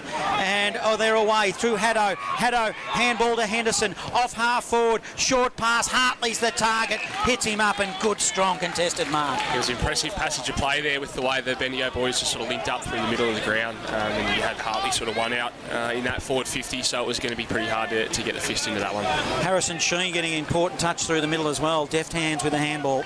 Yeah, he's had a bit of a breakout year, Harrison, too. He's looked really impressive every time I've had a look at the Castlemaine footage. We always say it when we do Castlemaine games, he's not as old as you think. I think he's only like 20 or 21, and he feels like he's been around forever. But Hartley kicks a goal for Bendigo, puts his finger in the air to celebrate, which will take them to 8-6-48 to 2-2-14. 8 minutes gone, second term. Score sponsor Jason Westcott Builder. Local footy, the place we want to be. It's fresh live. Yeah, it just looks like the game's opened up a little bit this quarter with both teams sort of chaining that handball through the middle of the ground and put some speed on the footy. So it's certainly been a good standard of footy to watch so far. 8 minutes gone in this second term. A 40-point lead, and Michael Hartley has kicked a goal in each quarter so far. Local footy, the place we want to be. It is fresh live. Back in the centre, Riley Smith to go in the ruck contest against Agnes McPherson. McPherson tapped it down.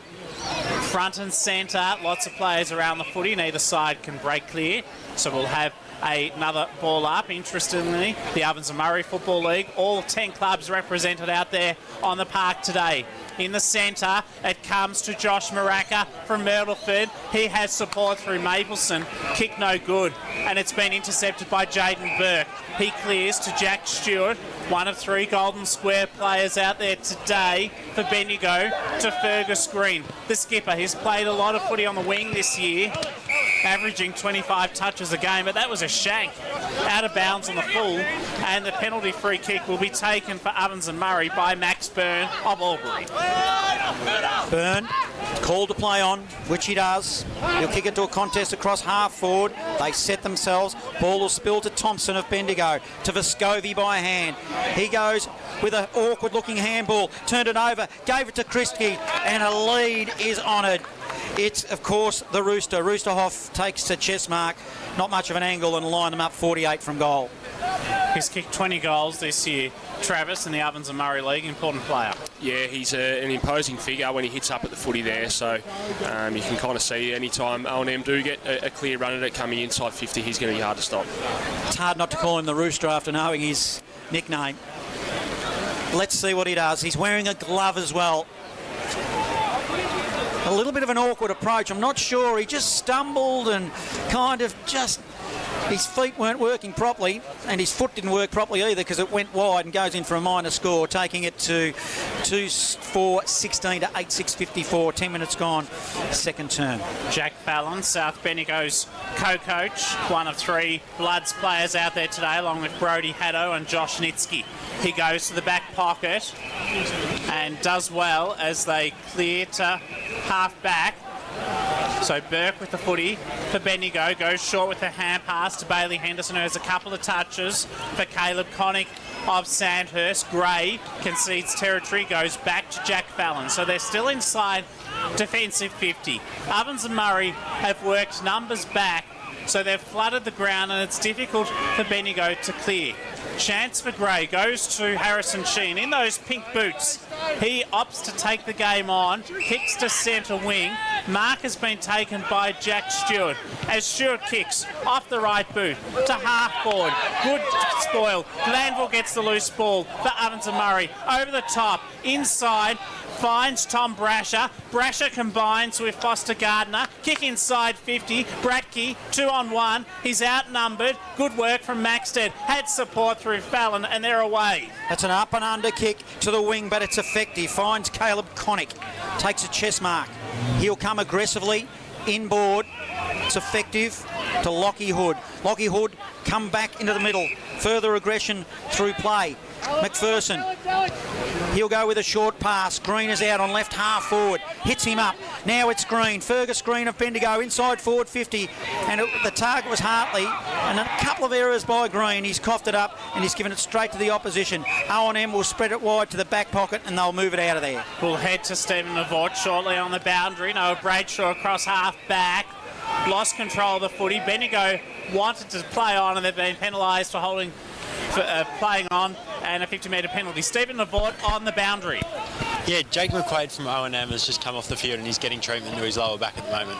Appreciate that update. A quarter-time score. Morong 7-1-43 over Newbridge, 2-4-16. And McCorner 5-3-33 over Calaval, 2 behinds.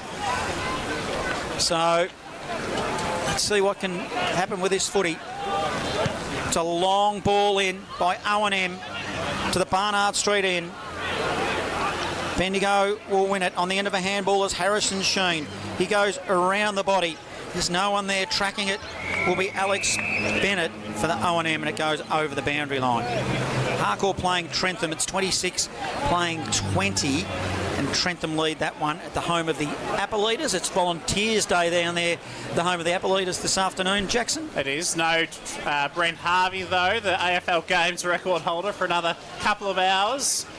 Scott Pendlebury game 433 this afternoon. Extraordinary. As McPherson helps to get it forward for Bendigo. Inside 50 the kick. James Shiska has taken the mark. 40 metres out from goal, slight angle, and that was a promising build-up. Yeah, and one player that was involved in that one, the Kangaroo Flat ruckman Angus McPherson, who's been really impressive again today. I know a lot of the boys who have rucked for us against him over the last couple of years have had sort of big raps on him, and you can see out there today he's given away a little bit of size, but he's well and truly holding his own in that spot at the moment. James Shiska from the Strathfield Say Football Club has kicked 18 goals for the Storm this year. Already won today. Make it one in each term now. He's kicked truly 9-6-60. Bendigo having a day out. They lead by 45 points. Ovens and Murray 2-3-15. Our score sponsor is Bendigo City Framers. Here's Travis Matheson on Local Footy, the place we want to be. It's Fresh Live. Yeah, Jack Stewart getting his hands involved in that one as well. So another one of the Bendigo forwards who all seem to be contributing really well today, whether it be either the big fellas sticking their grabs or the little guys at ground level. Back in the middle of Riley Smith doing the ruck work for O&M. Tom Strosh for Bendigo. Smith is a bigger man. Strosh, he's got some leap on him, but it was Smith that wins it for the O&M. Wins it forward, then spills to the wing. We're going to have a stoppage here. And in fact, umpire might give a free kick. No, he doesn't. So, outer side wing, swimming pool side. 60 playing 15. Bendigo in control of this one here. Harrison Sheen wins it for Bendigo. He's got support through Thompson of Bendigo. But a turnover. McPherson now wins it for O&M. Dishes it off to a teammate who'll put it forward. Diving, tumbling mark by Brasher. Umpire paid it. In fact, one umpire might have said it. Must have juggled it over the boundary line and we'll have a ball in. 70 from home. O&M in attack. They trail 60-15 midway through this second term. Riley Smith in the ruck contest against Tom Strosh from Golden Square, famous name, son of Neville, grandson of Neville Strosh, as the ball's thrown back in, and a high tackle has been picked out. Free kick to Wodonga's Noah Bradshaw, the vice captain for Ovens and Murray. He needs to lift it, as does his side. Kick to the pocket, low percentage kick really. Has it gone through for a rush behind, or is it a free kick for a push in the back, deep in attack? It's the latter. Free kick has been picked out. And Ovens and Murray have got the footy. I think it's Josh Maraka from Myrtleford. Will confirm shortly. Kicking to the Barnard Street end. He opens up the angle and he has put it through. So the Ovens and Murray with a much needed goal. Travis Matheson, Local Footy, the place we want to be. It's Fresh Live. He's made the most of that one, but you can just see again the last couple of clearances when O&M do get their hands on it and they are able to get it inside forward 50. They do look dangerous. Obviously, credit to the Bendigo mid so far today. They've been all over him in that part of the ground. Tom Brasher with that goal. Bendigo 9-6-60. They lead Ovens and Murray 3-3-21. That was the voice of Travis Matheson. Score sponsor Jason Westcott Builder. And now this is Johnny Hunter. Local footy, the place we want to be. It's Fresh Live. Riley Smith having a bit to say in this game now for O&M, and he wins the tap, puts it straight down the throat of his teammate. Bradshaw on the end of a handball. He'll go forward for O&M now. They're getting a bit of momentum. Winning at ground level was Jack Fallon. Handball over the top. Finds James Gray. Gray will spread it wide. Hits up Harrison Sheen. Defensive side of centre wing. Hard up against the boundary line. Swimming pool side. Comes aggressively inboard. Hits up Lockie Hood. Lockie Hood. Short pass into the middle. Finds Dylan Johnson. Defensive side of the centre. Now Johnson. He'll fan it wide. The target couldn't quite hit him there was McKenzie. Ball spills now across half back. O&M will win it on the end of a handball. McPherson gives it off. He does. He helps to get over the top to Fraunfelder from Yarrawonga to Bradshaw. Sweeping hand pass effective. Harry Hewitt running shot at goal. 45 metres out. Barnard Street end across the face. And a behind. 3-4-22 Ovens Murray. Bendigo 9-6-60 approaching time on. 17 minutes gone. Second term. Lockie Wright will restart. Kick in from fullback for Bendigo. Sandhurst product plays on from fullback. Will look to bring it broadcast side. Long ball, McPherson will be his target. They set themselves. Big punch from behind. Haddo, Bendigo did well defensively. Trying to shark it was Maraka of O&M. And it goes over the boundary line. We'll have a ball in across half forward to the Barnard Street end. From Myrtleford, he is playing today. 3 players from Myrtleford. They're amongst the most represented side out on the park today. Jake Gaynor, he's a Morris Medal contender right here in the Ovens and Murray Football League. Dispossessed. Alex McCarthy there too. Another stoppage. So the Wangaratta Rovers, Myrtleford, Lavington and the Wodonga Raiders, each with 3 players represented this afternoon. Ball up. Haddo gets it. Kick smothered off the boot from Connick. Ricochets to Harrison Sheen. Good pressure from Patrick Labour. So too Ashton McPherson. Exceptional work by Bendigo's Dylan Johnston from Gisborne. There's a circus there at the moment, but Johnston is not clowning around as he goes to half forward for Fergus Green. He's dispossessed in the tackle. Ball spills out. Terrific pressure from Alex Bennett of Ovens and Murray. Swimming pool side, free kick for a hold. It'll go the way of Bendigo. And it's there across half back with Oscar White. So Bendigo with the footy. Short pass, Fergus Green receives. Handball off to a running Dylan Johnson. Dylan Johnson will go long to the top of the square. Hartley with the target. Back of the pack, shark by Gardner of O&M. An up and under, up the chimney type kick. Offering support was Hewitt. Dishes it off to a teammate. They're sharing it around in the back half. They need to get rid of the footy here. Smothered kick. Strosh, his kick is smothered for Bendigo. Spills to 49 metres. Bendigo in attack. Pack forms. Ground level. No clean possession. Umpire decides to blow the whistle as Dylan Johnson kicked it. But he'll bring it back. In fact, it's been a free kick picked out. Didn't say what it was for. But it'll go to the O&M. Man with the footy is Alex Bennett. He returned to Lavington last season for Ovens and Murray across half back. Wanted Riley Smith. Pack developed. Jaden Burke got the loose ball. Back of the pack. Up to centre half forward. Big contest.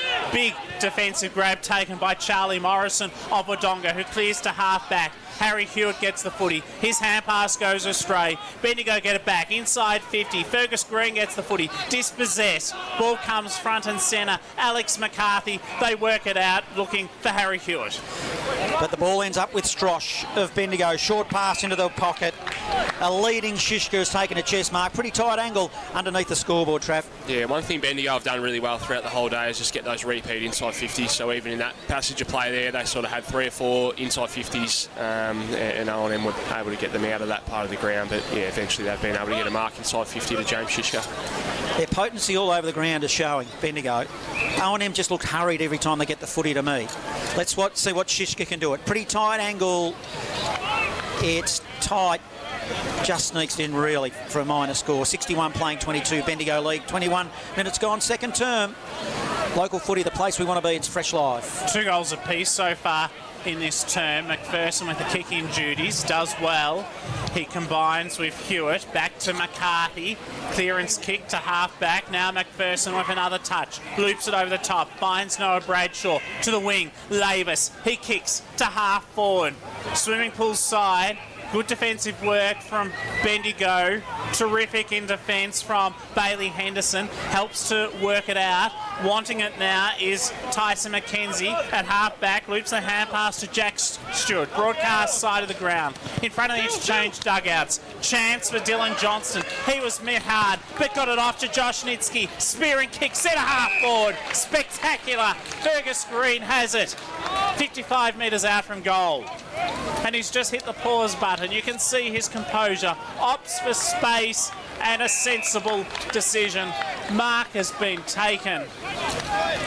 And Oscar White has it. One of your players, Travis, from the Eagle Hawk Football Club. Well, I better say he'll put it through the sticks then, Bet Nye. But it was a great passage of play all the way from sort of D50 there on that rebound, and the kick from Joshy Nitsky going inside forward 50. You could see, Ferg was stuck in the middle of the ground. He just took the kick to his favourite side, so he did really well there. Bendigo looking for their 10th. Oscar White misses to the left-hand side, are behind 9-8-62, 40 points in front of the visitors. Ovens and Murray 3-4-22. Local footy, the place we want to be. Fresh Live.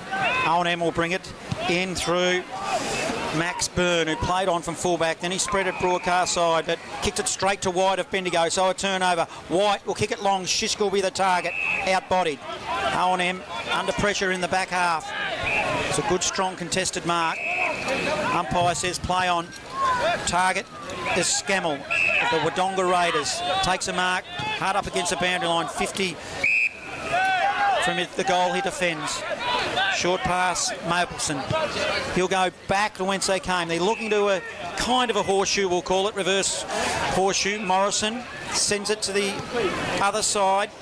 Max Byrne, short pass, hits up a teammate. Byrne runs on, receives a handball and runs into a brick wall, but he's good enough to get out of an aggressive kick, and they'll just get out of a nervous one there through Hewitt. His on Footscray's VFL list is Hewitt, aligned with Wangaratta in the Ovens and Murray Football League to centre wing. Tom Brasher from the Wodonga Raiders has support. Foster Gardner inside 50, penetrating, low spearing worm burner, but it was a good effective pass to Tim Oosterhoff, who from Lavington has kicked one already today. One of the 3 goals for Ovens and Murray, 2 goals apiece in this term though, Travis, for both sides. Yeah, and there's certainly been glimpses of the Ovens and Murray when they have sort of put some speed on the footy this quarter, that they have looked really dangerous. So from a Bendigo perspective, they'll be continuing to look to shut that down. Obviously a tough kick here. He'll need all the journey in him to get it from outside 50. If Oosterhoff kicks this, it's 3 goals to 2 in this term, and potentially they win the quarter, but he's kicked an absolute mongrel kick, and it's barely snuck through for a behind. 9-8-62 Bendigo. Ovens and Murray 3-5-23. 24 minutes gone, second term. Lockie Wright do the kick in. No, in fact, it's Jack Fallon, the co-coach of South Bendigo. Fallon, a long ball, it goes straight into the middle. Shiska was the target, punches it on. It was clever to Henderson. It was a poor bounce though. Now they'll rebound here. The O&M spills to the wing. McCarthy handball to Scammell. Scammell, poor kick forward. Intercept by Fergus Green. He was nice, danced a little dance to Thompson. Thompson further afield to Gray. Gray of Bendigo handballs it forward. Trying to track the footy was Mapleson. Series of handballs, McPherson of O&M. They're just under pressure. They'll win it off half-back. McQuaid, he goes to half forward. Turnover, handball over the top. That was okay by Vescovi, but another turnover, Jackson. Scammell got it for O&M to half forward. Finds Brasher of the Tom variety up to centre half forward. Josh Maraka of Myrtleford directs the kick to the pocket. Loose player, loose checking from the Bendigo defence. Golden opportunity for O&M to get their 3rd major of this term, and they'll kick from about 50 metres out, a few metres in from the boundary line, in the arms of Caelan Bratke from Corowa Rutherglen. How important is this goal, Travis? Yeah, they need it. They've sort of had a few inside 50s this quarter and probably had a little bit of the momentum the last sort of 5 or so minutes, but just haven't been able to capitalise on it on the scoreboard. So from I suppose their perspective, they really need this one to go through. He's played all 6 games for Cora Rutherglen this year, 15 goals. Caelan Bradkey, no more important goal than this is coming, and he has delivered. 4-5-29, Ovens and Murray. Score sponsor is Don Smallgoods. Is good. However, they still trail Bendigo 9-8-62. Local footy, the place we want to be. It's Fresh Live. Yeah, he moves really well. Bradkey as well. Just sort of watched him work his way into forward 50 there. As that ball tracked down, he was able to lose his opponent and then get on the end of one. So he'll be happy with that one. Obviously, as we said, Ovens and Murray really needed that one, and it sort of keeps him in with a sniff for the back part of this game. Back into the middle, restart. Dead heat through the middle. Thompson punched it to the advantage of Hood. Hood probably lost a ball he should have gathered. Now it's Mapleson. Gives it off by hand. They move it inside forward 50 here, the O&M. Will they get another look at it through Glanville? Short pass. Hits a target. And they're going to get another shot within a minute here. Bradkey again with the footy. Right on the half-time bell.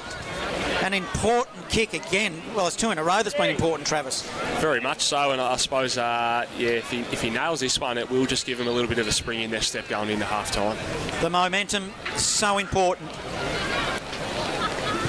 They're just starting to get their stuff together here, the O&M.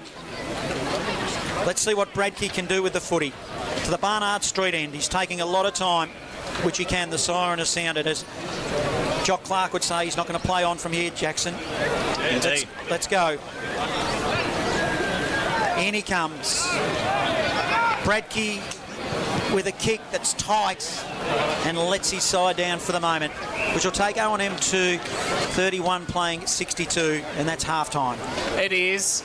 What an entertaining opening half of footy. In that second term, Ovens and Murray came back 3-2. They're certainly still in with a chance. Yeah, absolutely. And as I said a few times, they do look really good when they get on the run. It's just when they've sort of been slowed up by Bendigo and had to take speed off the footy and try to chip it around that Bendigo have played on that a little bit. So I'd imagine sort of looking into that second half, they'll be continuing to try and just open that game up and take it on a little bit. We look forward to bringing that to half-time scores here at the Queen Elizabeth Oval in this Interleague clash. It is the Bendigo Football League 9-8-62 over Ovens and Murray 4-6-30. It's a 32-point advantage to the home league. Second half coming up shortly. Local footy, the place we want to be. It's Fresh Live.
Matheson, it's going to be somebody like him that's got that excitement about him that's going to have to get a few on the board in this second half. Yeah, and they do just look like they've got some big boys in terms of Will Christie and Caelan Bradkey as well. They just look like when the ball's in their area that they can do something with it. So, I suppose if you're in the Ovens Murray box at the moment, you might be just telling the boys to let their hair down and try and get it into them as quick as you can and see what happens. Better players for the blue and gold so far, Travis? Yeah, I mentioned him at quarter time, but I thought Johnston, as he's probably Dill Johnson from Gisborne's been my standout so far.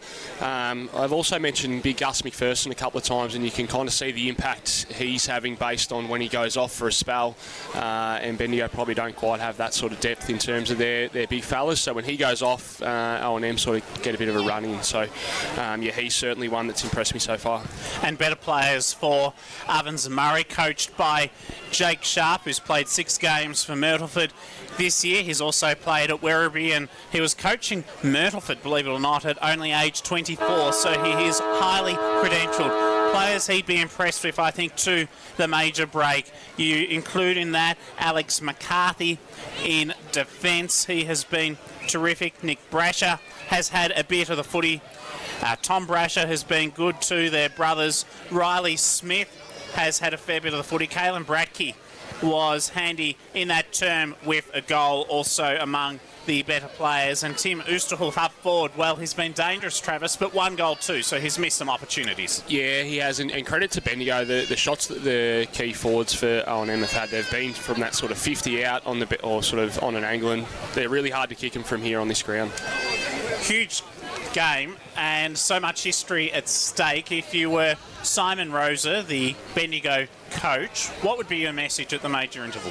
Well, I think one thing that Rose has done really well from all reports is just talk about what the impact could be. Look out to the sort of right of our box here, and you can see a lot of the guys that would have played in that win the last time we played O&M, or the last time that we beat O&M. So I think Simon and his coaching crew, they'll just be continuing to go back to that and sort of the significance of it in terms of earning some respect for the league. Very much so. You referenced the last time that we played the Ovens Murray Football League. That was in 1997, the Interleague clash. It was a 9-point win. Ovens Murray won. They went down, Bendigo, in the VCFL Division 1 title. So there's all that history. Of course, we mentioned in our pre-game as well the success that Bendigo had throughout the late 80s and early 90s. From 1988 until 1990, Bendigo Football Netball League was in 3 consecutive Division 1 country championships, and Brendan Hartney was the captain of the 1989 winning side. Arguably, Bendigo's most famous Interleague victory came against Ovens Murray in the semi-finals of the 1989 country championships, when in the rain and mud at Lavington they won for the first time on the border by 16 points. So there is all that history at stake. And Johnny and Travis, the support staff, it's worth commenting on for a moment while we've got an opportunity to do so. It is brilliant at the Bendigo Football League. So they've got a masterclass team. Simon Rosa, the coach, Golden Square, Bendigo Bomber experience, also with Peel Thunder in the Waffle, and his assistant coaches, quite an extensive list. 6 assistant coaches today. Tyrone Downey, the coach of Kangaroo Flat. Wayne Mitrovic often joins us in our broadcast team. Strong links with Sandhurst. Bryce Curnow, the co-coach of Sandhurst. He's had lots of success at various football clubs. Troy Coates, premiership coach with Strathfield, 6-time premiership coach with Kerrang. Nick Carter played AFL footy with the Brisbane Bears. He played Bendigo football in the VFL for the Bendigo Diggers and Bendigo Bombers. Golden Square premiership player and coach. And Nathan Thompson, the former AFL player with North Melbourne and Hawthorn, now coaching Broadford. An extensive list. I need to catch my breath. Yeah, and a couple that you've left out there too in terms of the 2 runners that are walking back over to us in Kane Robbins and Adam Skinny Bear too. So 2 league medalists in this competition as well. So it's a star-studded lineup, and if there's anyone that's listening that's short of a couple of players for their reserve team next week, you could come down and try your luck with all of them. Well, should we be surprised they're so far in front? And talk about leadership. leadership, the on-field leadership as well. They've got coaches as well. You've got Jack Fallon, who is currently coaching as a co-coach at South Bendigo and has success in other leagues as a premiership coach. Bailey Henderson is coaching Castlemaine this year. Michael Hartley coached Castlemaine last year, and you add on with the AFL experience of Fergus Green, should we be surprised? That's what I'm going to say. Yeah, and I think with that list of assistant coaches too, they've probably all got one thing in common, is that they've all played in this competition. They've all probably played Interleague in this competition as well. So I think Simon has done a really good job in trying to really sort of put together, something that's going to build a culture of people wanting to play for the Bendigo Footy League, and yeah, it's certainly on show today. Half-time scores: Bridgewater 7-7-49 over Mitiamo 3-4-22 thanks to Craig Campbell, and in the Morong Newbridge game, thanks to Kevin Frankel and Mick Purcell, it is Morong 9-3-57 over Newbridge 4-9-33. If you're Jake Sharp, Travis, what's your last message to the O&M boys? Look, I'd still be sticking with the positives in terms of, when they have sort of got the ball moving and hit the middle of the ground, they have sort of looked really impressive. So the final message, I suppose, would be for the boys to let their hair down and have a crack at it. Second half about to commence. Huge crowd here at the home of country footy, the Queen Elizabeth Oval. I was chatting to Danny McGrath, the manager of Lake Nyanga Golf Club, who's enjoying the afternoon with Sean Fletcher, a former Sandhurst identity. Stephen Navort down on the boundary too. We'll get a brief word from you, Stephen. What's your thoughts on the second half awaiting us? Yeah, well, I think if O&M can bring that pressure that they bring in that second quarter, then we could be on for a decent game here. Intensity really turned up at ground level. Also, netball score update from across the road there. Bendigo are up 78-46 with 2.5 minutes left. And earlier, in case you haven't heard, in the 15 and unders netball, it was Ovens Murray that won by a goal over Bendigo. Same applied in the 17 and unders netball. Extraordinary, 47-46. In under 18s footy, it was Ovens and Murray by 17. Second half beginning here. Bendigo lead by 32 in the seniors. Here's John Hunter. Winning the tap for Bendigo was McPherson. We've got a whistle by the non-adjudicating umpire, who's giving it a free kick. Will go to Bendigo, to Thompson. I reckon he might have been held off the footy. So Thompson plays for Eaglehawk. Great player. Handballs to the back door. Goes to Fallon. Fallon will go long now for Bendigo. Inside forward 50. To the back of the pack, White. Tried to win the footy. O&M did. Scammell went over the top with a handball. But eventually, good bit of a defensive play by Brody Haddo of Bendigo. Puts it over the boundary line. Bendigo in attack, 32-point margin. Half a minute gone in this third term. Local footy, the place we want to be. It's Fresh Live. They kicked 7 goals to 1 when they attacked the Barnard Street end in the opening term. If it's a similar equation in this third term, it'll be a case of game over. Haddo snaps around the body, top of the goal square, 10 metres out from home. James Gray front and centre, kick smothered brilliantly in defence by O&M. James Gray follows up with a second effort close to the boundary line, but it's aided out by the reliable Max Byrne of Albury, who averages 20 to 30 touches a game, so it's in the back pocket for Ovens and Murray, who's also on the GWS VFL list. Ball to be tossed back in. Right forward pocket for Bendigo, deep in attack. They lead by 32 points from the boundary throwing. An exceptional tackle applied by Alex Bennett of Lavington, and another stoppage. Bendigo in attack to the Barnard Street end. Strosh in the ruck for Bendigo, tapped it forward. Picked up by O&M by Hewitt, who's been pretty good. They'll share it around in the back half. Eventually Smith on the end of a handball will go to half back. Whistle on play. They're probably lucky to get a free kick and get out of danger here momentarily. Half time in the MCD FNL, thanks to the president, Paul Wicks. Harcourt 9-4-58, lead Trentham 7-2-44. Bradke got that free kick. He went to half forward, was looking for Bailey Fraunfelder. Instead, got Dylan Johnston of Gisborne, who's doing well for the blue and gold today. To centre wing, finds Lockie Hood of Sandhurst. Inside 50 for Bendigo, but it has gone out of bounds and will have a boundary throwing. 35 metres out from goal. What have you made of these first couple of minutes, Travis? Yeah, it's a little bit of the more of the same at the minute. Bendigo have just set up so well behind the ball, so even that sort of kick there from Bradke, it was long down the line. Bendigo had sort of 3-4 numbers there spare at the ground, and it went back to the other end with interest on it. Deep in the forward pocket for Bendigo. Ground level. It'll be another stoppage, surely. It's tied up. Players jumping in after the footy. O&M sensing the urgency. Smith in the ruck, grabbed it there for O&M. Dished it off by hand. It's a poor kick outside 50. Fergus Green wins it to Thompson. Thompson now from 48 metres. Tight angle, goes goalward and just misses to the left. Takes it to a 33-point margin. 3 minutes gone. Third term. Local footy, the place we want to be. Fresh Live. Ball to be brought back in by Ashton McPherson. Usually plays in the back pocket for Myrtleford, sometimes on the wing or even half-back. McPherson, long 60, 70-metre kick right up to almost the centre circle. It was a long penetrating ball. Couldn't find a target. Brodie Haddo for Bendigo got his hands to it. Jack Stewart on top of it also. And field umpire David Carty says, give it to me, officiating today alongside Nathan Dunn from Bendigo and also Dylan Sidebottom of the Ovens Murray Umpires Association. Stewart, close to the boundary line, aids it over the boundary line. And a boundary thrown. Stoppages 1% is very important. Yeah, Jack Stewart's been really good between him and sort of Harrison Shee, and they've both played that half-forward role where they've come up to the back of it and they're having a real impact on it. Up they go in the ruck. Smith wins it, gives it off by hand, eventually to Bradshaw. Bradshaw aggressive, off half-back, O&M. What can they build off here? It'll be one-on-one contest. Fergus Green will win it. Class always wins the job. Gives it to White of Eagle Hawk. He goes long. He'll go into the goal square. It's 2-on-2. Whistle on play. And it will go to O&M. Not much of a crowd there behind the Barnard Street goals, but if you're watching on the live stream, there's a big crowd on the wing here in front of us and in the grandstand, so just not congregating behind the goals.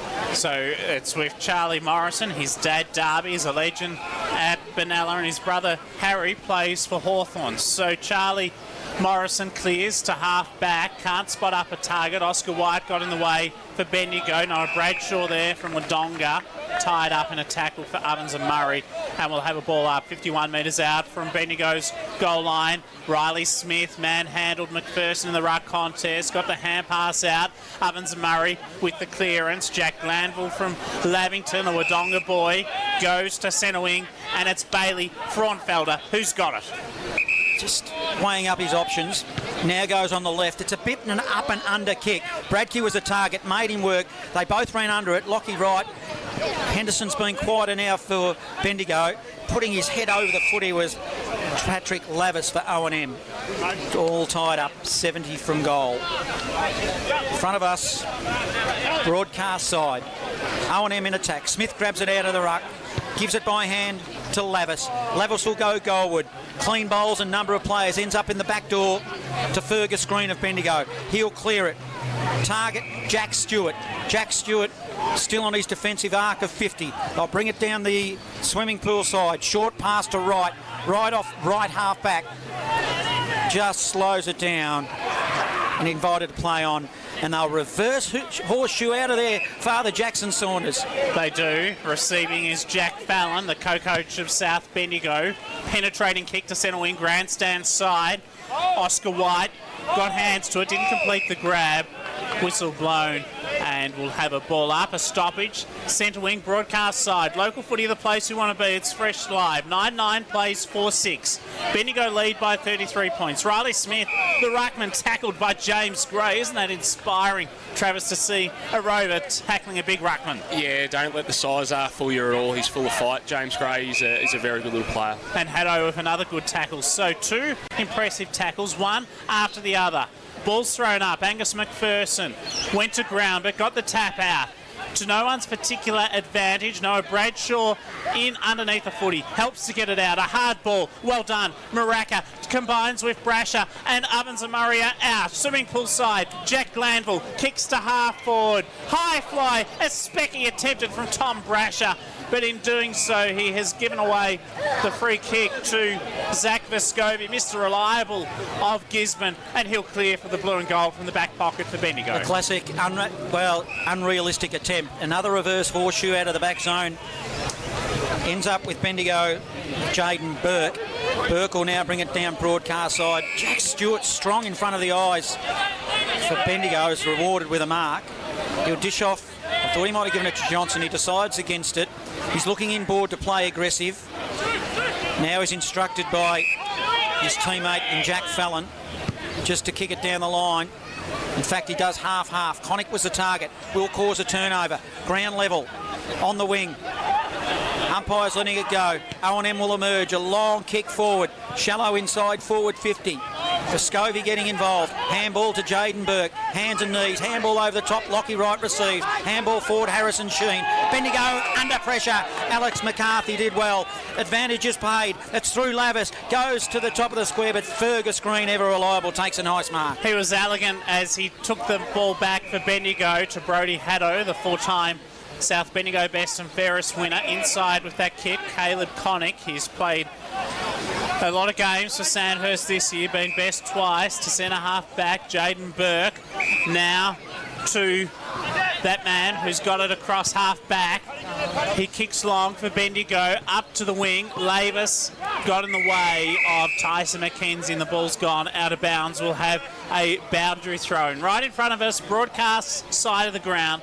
Bendigo lead 99-63. Ovens and Murray 4-6-39 gone in this third term. Local footy, the place we want to be. It's fresh live. Umpire will throw it in. Up they'll go. Smith using his body. So did McPherson. McPherson probably won it. Offering support now for Bendigo is James Gray. He puts it inside forward 50. An up and under ball. Good win by the footy of O&M. Nick Brasher hands it off to a teammate. Kicks it wide to Bradshaw. Bradshaw handball over the top from the wing. O&M bullet ball goes to the back of the pack. Mopped up there by Lockie Wright of Bendigo. A long ball. Probably didn't look. It's a turnover and a mark. A juggling Bradshaw was dropped. That causes a turnover. Sharked on the by Bendigo. They'll go forward. It was Shiska. Shallow inside forward 50. And a number of errors are being caused here. Father Jackson Saunders. McPherson and Morrison, they combine and they work it to half back for Glanville. Swimming pool side. The intensity's lifted, just one behind at it in this term. That's to Bendigo. Ovens and Murray have not scored. We've gone 10 minutes in this term. Centre wing, outer side. There's not much happening at the moment. It's scrappy, but there's so much happening in other ways. James Gray with a tackle. You can sense it's got even. Yeah, both teams look like they've sort of got at least one spare behind the footy at the minute, so you can kind of see a little game of ping pong going on between the arcs. Left half forward. 45 metres away from Ovens and Murray goal. Gray, though, gets the clearance, does well, sends it to centre wing, and it's in the arms of Jack Stewart, one of three Golden Square players out there for Bendigo. 30-metre kick forward, ineffective turnover. Muraka intercepts. Muraka, O&M, gives it by hand to Byrne. What can they do with it? They're just playing the short game here, and they're going to get collared. That's the way the umpire sees it as well, and it's going to be a Bendigo free kick. Over possession in my mind then, Trav. Yeah, I think they've probably done that most of the day. With the firepower they got forward of the footy, I'd be looking to get it in there as quick as you can. Yeah, well, I do it. Bendigo in the possession of the footy through Stewart. Stewart now dumps it long, 50-metre ball, kicks it to a pack of players. O&M will win it. Kick into the middle. It's aggressive. Turnover. Fergus Green again. Handballs it to Vescovi. Oh, he tried it a unrealistic handball, but it worked out all right to Fergus Green. He goes long inside forward 50. Hands on footy. Good defensive play by McQuaid. Umpire invites them to play on, which they do. In the area there will be Glanville. Hurried kick. Up and under. Up the chimney it goes. Tracking the footy was Gardner and takes a good strong mark. He's the only North Albury player out there today. Is Foster Gardner on Werribee's VFL list. Kick was smothered off the boot by Lockie Wright of Sandhurst. Bendigo trap it across half forward. Not for long. Advantage paid to Ovens and Murray. Tom Brasher surely caught high. He was centre wing grandstand side. So James Gray was the tackler there who infringed. It's on centre wing. Broadcast side of the ground. Still no goal kicked in this third quarter. Extraordinary. We've gone 12 minutes in this third term. Kick short to Oosterhoef. The Rooster, as he's nicknamed, in those blue boots. A long way out from goal, though. It's about 45 metres out now as the kick lands forward. But it's been taken by Lockie Wright for Sandhurst to redeem things for the blue and gold. He retreated to go forward. He went to Connick. Connick then went to the pocket and found Harrison Sheen of Bendigo, who will slow it down. The mark in front of the scoreboard, which reads a 33-point margin. Midway through this third term, it was an ankle biter. It was effective. It went straight to Henderson. Henderson of Bendigo. Aggressive kick. He'll go into the middle. Might be a turnover. It is. Winning the footy was Frohenfurger. He goes to a teammate now. He'll go inside forward 50. Leads on. And now they'll get a look at goal. The O&M. Nice little kick. Ended up with Bradkey, and he's looking like dominating as well up forward, Travis. Yeah, he looks to be a bit of a handful, and you can see when they've actually sort of passed the ball into him, he's been really hard to get in front of him compared to those last couple of inside 50s for O&M where they've sort of taken the ball in long, and the Bendigo defenders have been really good at getting back to help each other out. They're just creeping there, aren't they, the O&M? They're not doing it in waves, just little by little. Yeah, they're not letting go, that's for sure. 33-point margin. This will tighten it up to 27 points. Crosses the paint mark of 50.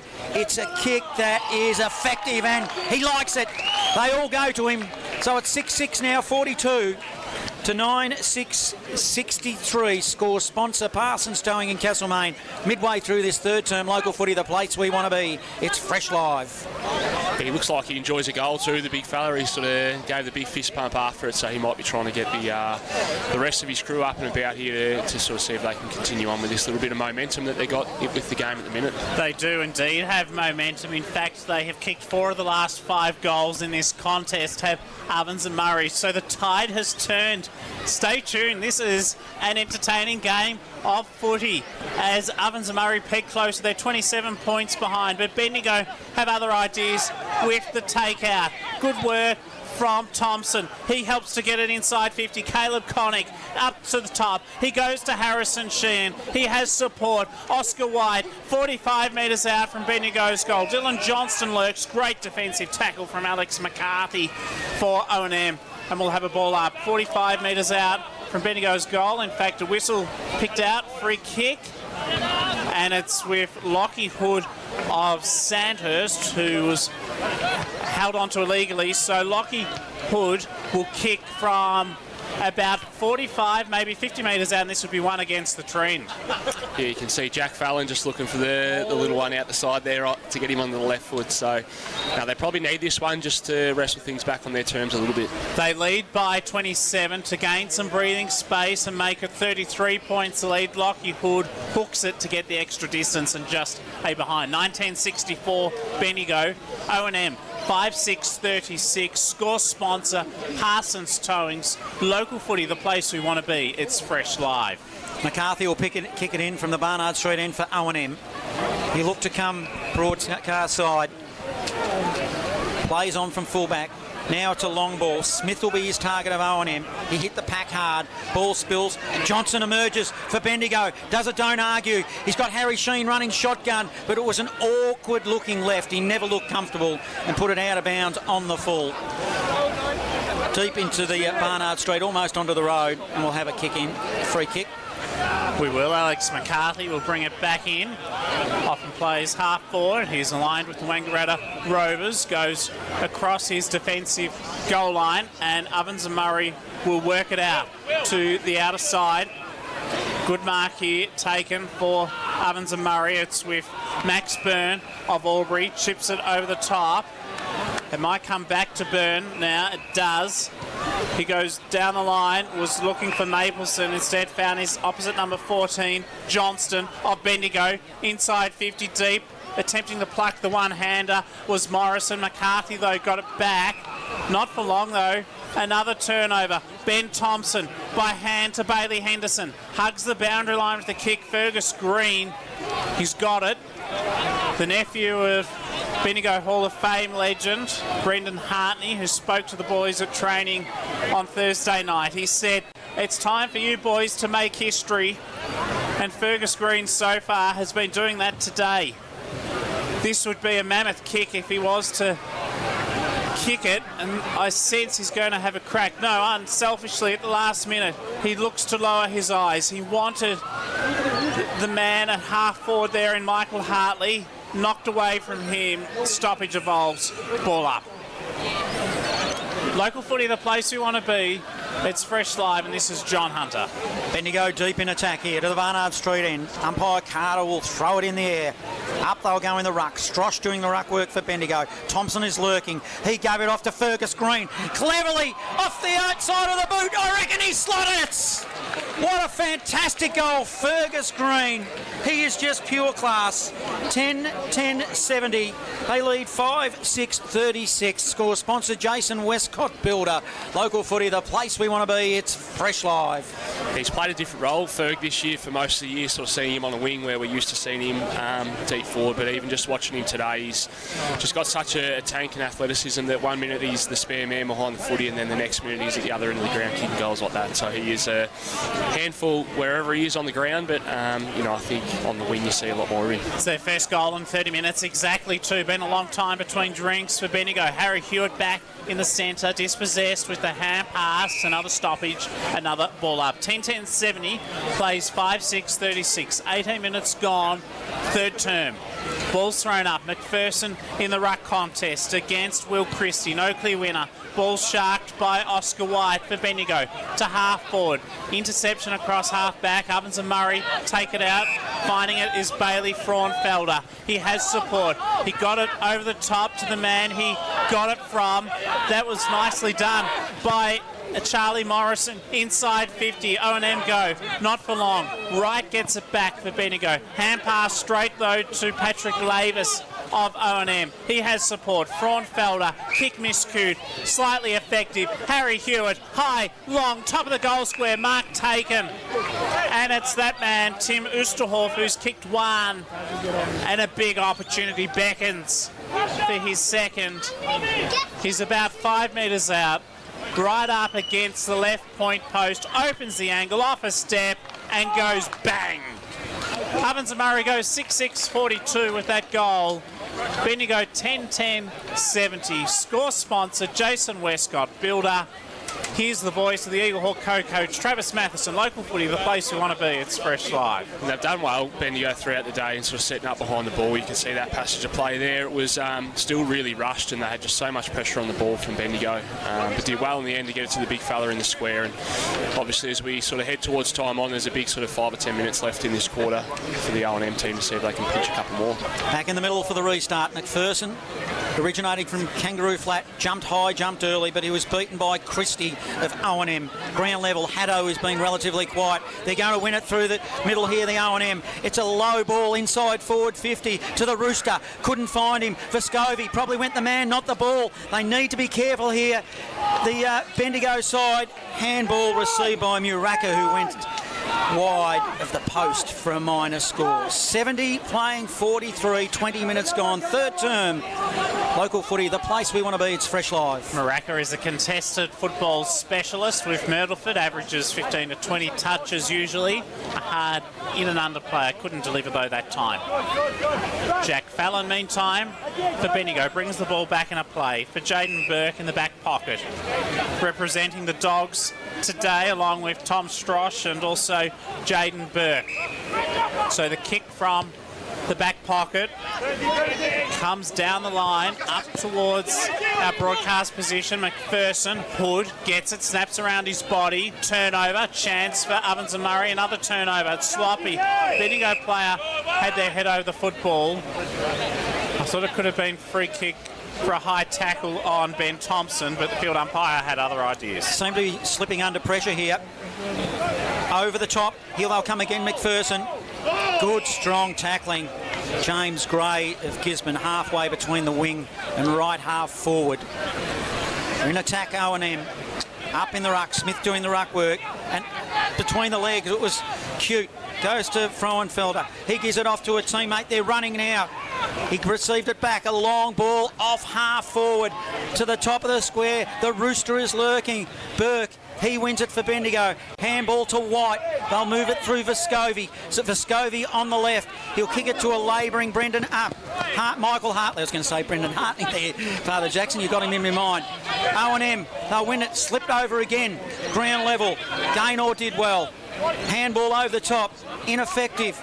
Now it'll be Bendigo who win it through Haddo. Haddo off left half back, up the chimney it goes to the wing. And it was almost intercepted by Ashton McPherson. Ball clamours between the two sides. Dylan Johnston, sheer strength, stood by and defended himself off a would-be tackle as he got the kick to half forward. Fergus Green, he shows intensity with the footy. Player loose inside 50. Mark has been taken 40 metres out from goal, and it's with Tyson McKenzie, who's already kicked one today, he'd like to trouble the scorers a second time. It's McCorner 2.97, 61 over Calival 5.7, 37 at three-quarter time. Kick forthcoming. Tyson McKenzie with the shot. Big moment. He's missed, though, to the left-hand side behind. 10-11-71, Bendigo. Ovens and Murray, 6-7-43. 23 minutes gone. Third term of this interleague clash from the QEO. McCarthy will bring it in for O&M. Looks to go swimming pool side. Plays on. Kicks it beyond 50. Smith was the target. Goes to the back of the pack. Now Bendigo's got a chance through Stewart. Picks it up, goes shallow inside forward 50. Defensively, Bradshaw did well, O&M. He'll go aggressively. Short pass. They'll look to build off half-back. Handball over the top. Muraka's got the footy. It's got support. Good, strong tackling, however, come from the ruckman from Bendigo and McPherson, and we'll have a stoppage on the outer side wing. Swimming pool side, Bendigo 71, lead Ovens and Murray 43. Now, it could be a free kick here. It is. I thought it might have gone the way of Riley Smith in the ruck, but instead it's going to Angus McPherson of Kangaroo Flat. He's averaged 23 touches a game this year, 45 clearances, star player. Bendigo inside 50, back of the pack. Oscar White runs onto the loose ball and he kicks a goal. One of two Eagle Hawk players out there making his co-coach proud in our broadcast box. Our score sponsor is Don Smallgoods. Is good. Bendigo 11-11-77 over Ovens and Murray 6-7-43. The voice of Travis Matheson on local footy, the place we want to be. It's Fresh Live. Yeah, and that passage of play started again. We've spoken about it all day. Was just the defensive work of the Bendigo team. So full credit, I'd say, to sort of Simon Rosa. It can be really hard to get a team to play team defence in one of these games where, you know, guys are often wanting to get their hands on the footy. So they've done it exceptionally well today. They've certainly got the connect go. You can tell, Trav, you're spot on the money there. Now on O&M, they'll win it through the middle. What can they do to respond? It's a long ball. The Rooster will be the target. Big punch from behind. Good roving there by Lavis. He's been okay. He goes towards the boundary line, then lines up the goal and puts it through. What a class act from the boundary line. And popped it through for a very quick response. So that'll take it to 7-7-49, trailing 11-11-77. We're in time on in this third term. Score sponsor Don Smallgoods is good. Local footy, the place we want to be. It's Fresh Live. Yeah, and they're just doing enough to sort of hang on here to the game at the moment. And you can hear the coaches in front of us at O&M asking for one of their players to be isolated in the goal square.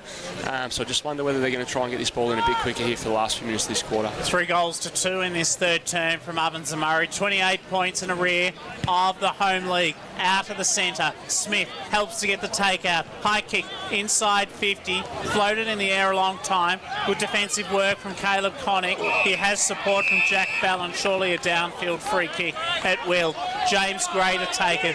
Right in front of the Ovens and Murray dugout. Gray, ship, is effective. Finds Haddo. He aids Gray for Shepherd as he runs on. Gray from centre wing to left half forward. Good kick. Good use of the footy. It's with James Shiska. 55 metres out from goal. Shows some candy. Didn't get away with it. Thankfully had support. Good Gray, siren kick.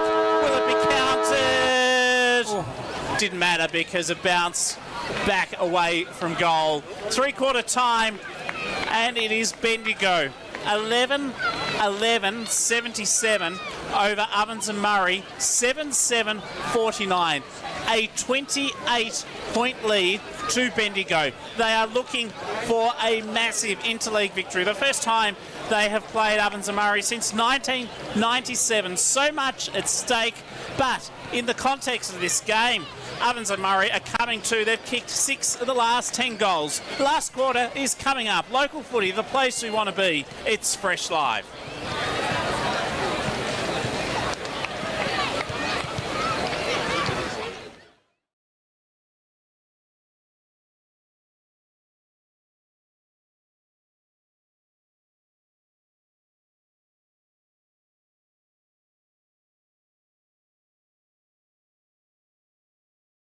You know what's better than a Big Four bank? A bank that's bigger for me. Bigger for making my money work harder. And helping my business make it. Bigger for helping us to buy a home. Bigger for the community I care about. My bank is bigger for what matters most. As one of Australia's most trusted banks, millions of Aussies know that Bendigo Bank is bigger for them. And we're bigger for you. Bendigo Bank, the better big bank. My name is Daniel Bowman. I'm a cladding supplier. The company name is Architectural Cladding Supplies. We manufacture, produce basically any cladding sort of available that can be rolled out of a soft feed colour bond material. We target roofers, cladders, builders, really anyone that wants to sort of get involved with this type of cladding. We try to be a bit of a one-stop type roofing shop. We have all of them and some that the others don't have. We educate people how it's done and we sort of get it out there and make it happen. G'day everyone, I'm the Suburban Footballer and I'm here to tell you to download the Local Footy Hub app. Inside this one-stop app, you will find live scores, fixtures, ladders, leading goal kickers and best players, game replays and highlights, latest news, player and coach interviews, shows, podcasts, and full team and player statistics. Actually, can I stop you just there for a sec? It says for all your team and individual stats. Like, just for argument's sake, if someone at my work got on the app, could they see how many possessions I'd had the week before? Oh, they can. Oh, I reckon, like, do you really need that? Footy's a team sport. Who cares about individual statistics? I reckon the rest of the app is great, can't fault it. But just get rid of that individual statistics bit. I mean, who cares? Download the Local Footy Hub app. Everything you need, all in one app, including individual stats.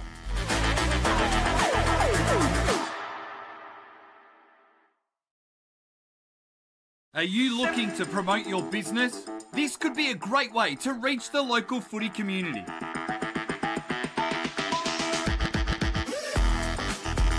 How do we get your name out there? We can provide banner and native advertising in our news feeds and socials, reaching thousands of people every week. We can run video ads before every game replay that gets watched by thousands of people each week. We can run promotional videos like this one about your business during quarter time breaks for all of our live stream games. Contact us now to find out how you can book a trial.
Jacko, I've seen 10 minutes of it. I have absolutely no idea, and I do not even, I'm not even going to pretend to be unbiased.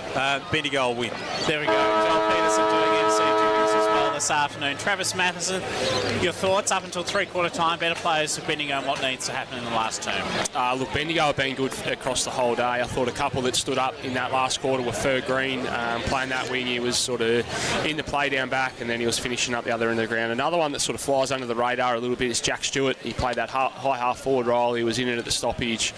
He was given a good outlet from D50 as well. So, look, I think Bendigo's message would be just more of the same, just in terms of remaining connected defensively and making life really hard for the O&M to try and kick the score that would be needed to win the game. 2026 Interleague here. Bendigo Football Netball League playing the Ovens and Murray. It's three-quarter time. Bendigo lead. They've been impressive. 11-11-77. O&M keep coming. They're 7-7-49. What will unfold in this final term? Let Father Jackson start proceedings. Local footy, the place we want to be. It's Fresh Live. Up in the ruck contest, it'll be Riley Smith for Ovens and Murray up against Angus McPherson for the Bendigo League. One player in the middle there is Jake Gaynor. He's a Morrison medal contender from Albury. Hardly touched it today. Could it be a big last term for him coming up to help O&M come across the line, or will Bendigo stand tall and deliver? We wait and see. In the middle, Dylan Johnston. He has been given a free kick. He was held on to illegally by the man I just mentioned, Jake Gaynor.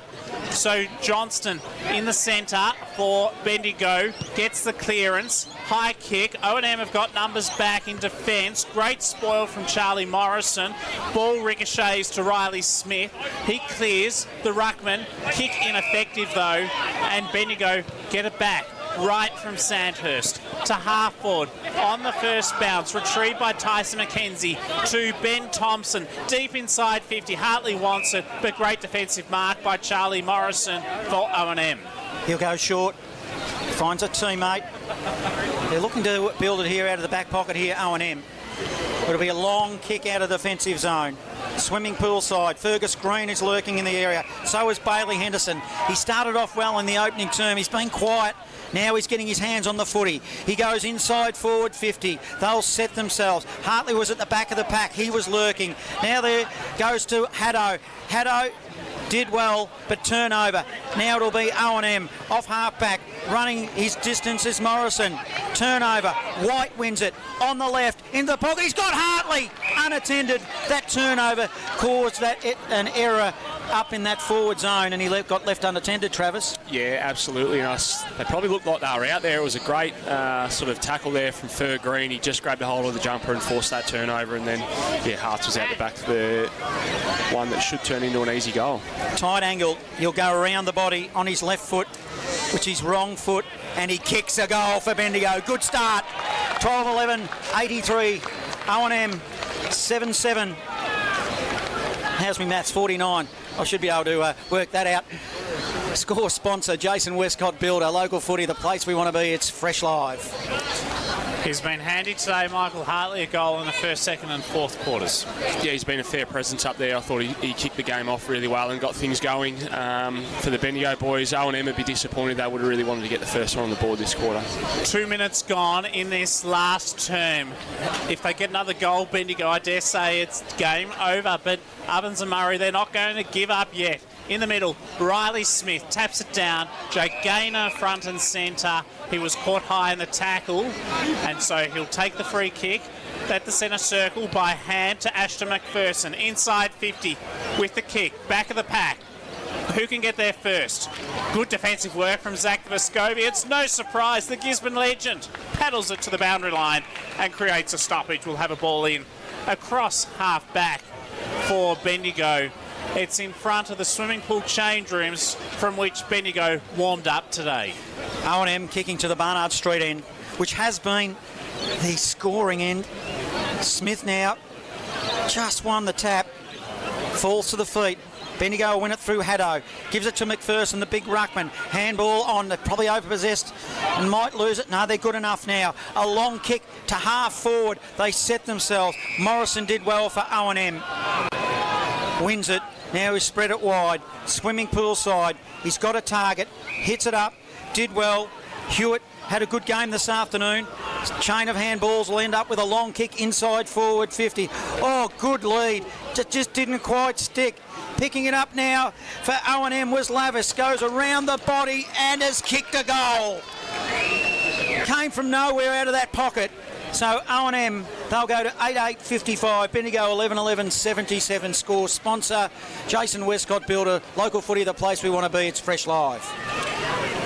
It's two really good goals for Patrick Lavis as well. He's looked really dangerous when the footy's hit the deck in that part of the ground. So much needed for O&M. It just does keep that game alive now as we push forward. He has kicked their last two goals too, has Patrick Lavis. It was Noah Bradshaw that helped to set up that passage of play. He's been averaging 30 touches a game this year in the O&M.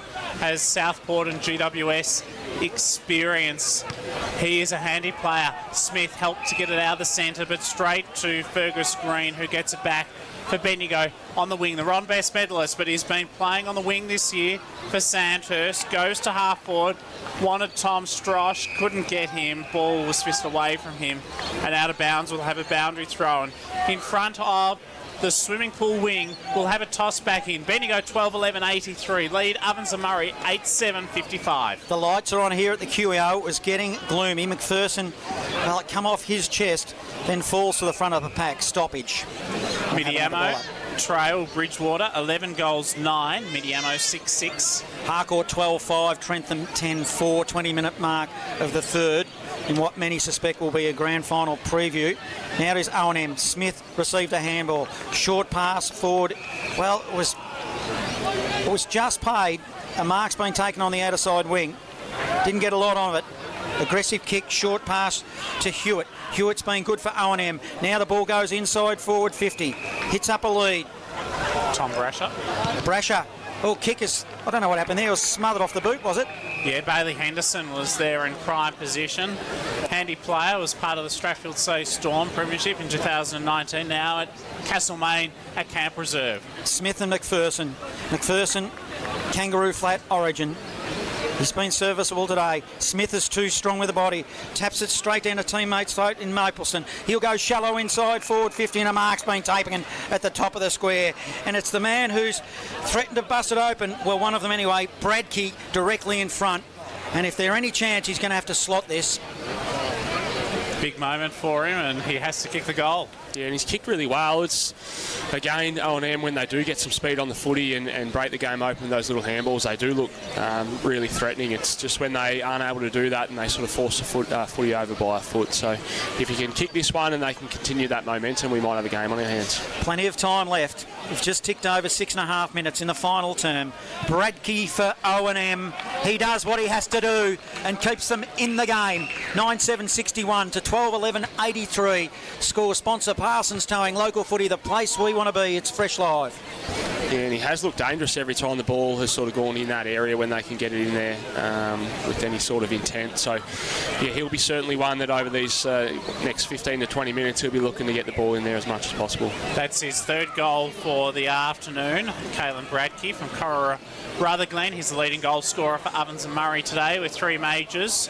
For Bendigo, it's Michael Hartley who's kicked 3 goals for the blue and gold. Back in the centre, Riley Smith to renew acquaintances with Angus McPherson. Smith, tap out, effective. Chance for Gaynor, snaps out of the centre. A high bounce over a whole stack of heads to half forward. Brody Haddo across half back, attempts to get the loose ball. Vescovi there also, neither can get hands to it. Whistle though picked out, free kick for a push in the back, and Vescovi nevertheless was rewarded for his efforts. So he's got it at half back for the Gisborne Bulldogs, usually in that vicinity. Today he's one of 3 Bulldogs out on the park, along with Dylan Johnston and James Gray. They go across the ground, right, up to Bailey Henderson, but instead it was intercepted by Tom Brasher of O&M. He plays on quickly. He'll took it to the top of the square. They'll set themselves. Bendigo wisely kill it for a minor score. Taking it to 83, playing 62, 8 minutes gone. Final term, local footy, the place we want to be, Fresh Live. Hope you're enjoying the broadcast. Travis Matheson, what's the key for O&M late in this game? I just think they've got to continue to put speed on the footy. So they're still going to have to kick another, 4, potentially 5 goals to do so. But they are sort of still hanging around and looking threatening at this point in time. Kick-in was searching for Bailey Henderson. Ball eluded him and went out of bounds. We'll have a Boundary thrown right in front of the Bendigo dugout with an experienced team around them. Simon Rosa headlining that as the coach. Also Kane Robbins, one of them, as the runner, along with Adam Baird. Kick inside 50 came from Jake Gaynor. Spearing pass to centre half forward. And it's with Caelan Bradkey, who, if there's a match winner, Travis, this could be the man. He's kicked 3 goals and he's looking for his 4th. Yeah, and just a couple others that are sort of really getting going this last 5 to 10 minutes is Riley Smith in the ruck there. Just think he, maybe sort of getting his hands on it a fair bit, and he's got good connection with Josh Gaynor there, who got that clearance as well. So between the 3 of them, they're sort of clawing their way back in it. Believe it or not, it'll be back to within 15 points if he nails this. Caelan Bradkey. He's kicked 15 goals in his 6 games this year for Glen under Darren Creswell, the former Sydney Swan. Huge moment. He's taught well. Caelan Bradkey looking for his 4th. From beyond the painter, 50. Long offline behind. 9-9-63. 20 points in arrears of Bendigo. 12-11-83. 10 minutes gone last term. Trav, you know about making comebacks on this ground. They probably needed to nail that if they give themselves a chance. Yeah, absolutely. And, 9-9, so they've had plenty of looks at it. A lot of their kicks or shots on goal are sort of from that 50-metre line. They've just got to try and get some deeper entries and some better shots on goal. From the restart from fullback, ends up with James Gray. He's on his defensive arc. You'll send it. Bensett came for a reverse horseshoe. Finds Fallon. Fallon just weighing up his option. He'll go beyond 50. Fergus Green is the target. Leapt high, hands off footy. Couldn't drag it in. Now comes to ground level. One-handed pick up. Just goes a wire for O&M. They're still on the defensive zone. They need to be careful. Bendigo will win it. Nice little give by White. Comes out to beyond 50. Shishka by hand. Haddo gives it to a teammate. Then he comes up to the wing. One-handed drag in by Morrison. Morrison of OMN tries to play on. Now he looks inboard to go aggressive. Short pass to half-back. He hits up McPherson. McPherson will cross it from one left half-back to the right half-back. Ball spills. Ground level. All going to be tied up here. Umpires letting it go. Hands and knees Bradshaw. Eventually whistle comes, but it's going to be a free kick. He's the son of Daniel Bradshaw, who played in the 2001 and 2003 premierships for the Lions under Lee Matthews. Kick to half forward goes out of bounds. 3/4 time score, Morong. 14 goals, 5. 89 over Newbridge, 8-10. 58. We'll have a boundary throw in, attacking side of centre wing for Ovens and Murray. Swimming pool side of the Queen Elizabeth Oval. Spinning back into play. McPherson knocks it down to no one's particular advantage. Had support though. Fergus Green. A couple of hand passes. Now it comes to Harrison Sheen. He left the footy behind. Had support. Great work through the centre from Josh Nitsky. High kick, long and deep. Mark has been taken 25 metres out from goal. In fact, closer, but it's about 15 out. James Shiska with the footy. And if he kicks this, this is a huge moment to increase the lead to 26 points. He can't miss, surely. Oh, I would hope not. No. You know what's going to happen now, don't you? Well, commentators curse. We wait and see. James Shiska, he's kicked 2-2 today, so 50% strike rate so far this afternoon, but I'm backing him. He's put it through. 14-11-95 is the scoreline for Bendigo. That gives them a bit of breathing space. Our score sponsor is Parsons Towings. Ovens and Murray, 9-9-63. 26 points behind the home side. Local footy, the place you want to be. It's Fresh Live. You can just see the difference in the inside 50. So that one, Bendigo get it deep, they get it to the top of the square. It's an easy goal, whereas the couple of shots that, say, Brakey's had the other end, he's been taking them from sort of 45, 50 out, and they're really hard to hit from this ground. Back into the middle. Up they'll go. McPherson, who's been good. Kangaroo flat product will have a secondary stoppage. Harcourt stamping themselves as premiership favourites in the MCD FNL. 3/4 time they lead 95-64 as the ball is marked across half-back for Lockie Wright, who's been good. Fans it wide to the wing broadcast side to Harry Sheen. Short pass forward to Jack Stewart, who gets tunnelled by McPherson. Jack Stewart now. It's been serviceable as well. He's won some hard ball as he did on that occasion. Stewart now, shallow inside, forward 50. Hartley is the target. He got caught behind, but the man in front, James Gray, didn't, and will get 50. Oh no, I thought umpire Carter, he did blow his whistle, and I thought he was going to drag him, but he didn't. Gray now, he played on, and he had Hartley leading into the hot spot. He honoured the lead, but umpire Carter said, you can't do it, you've got to bring it back. I didn't call time on. So he'll straighten James Gray up. It'll be a monster kick from there. Let's see what he can do with it. The man on the mark stands at 49. He opts to go to Shishka. A hard lead into the pocket.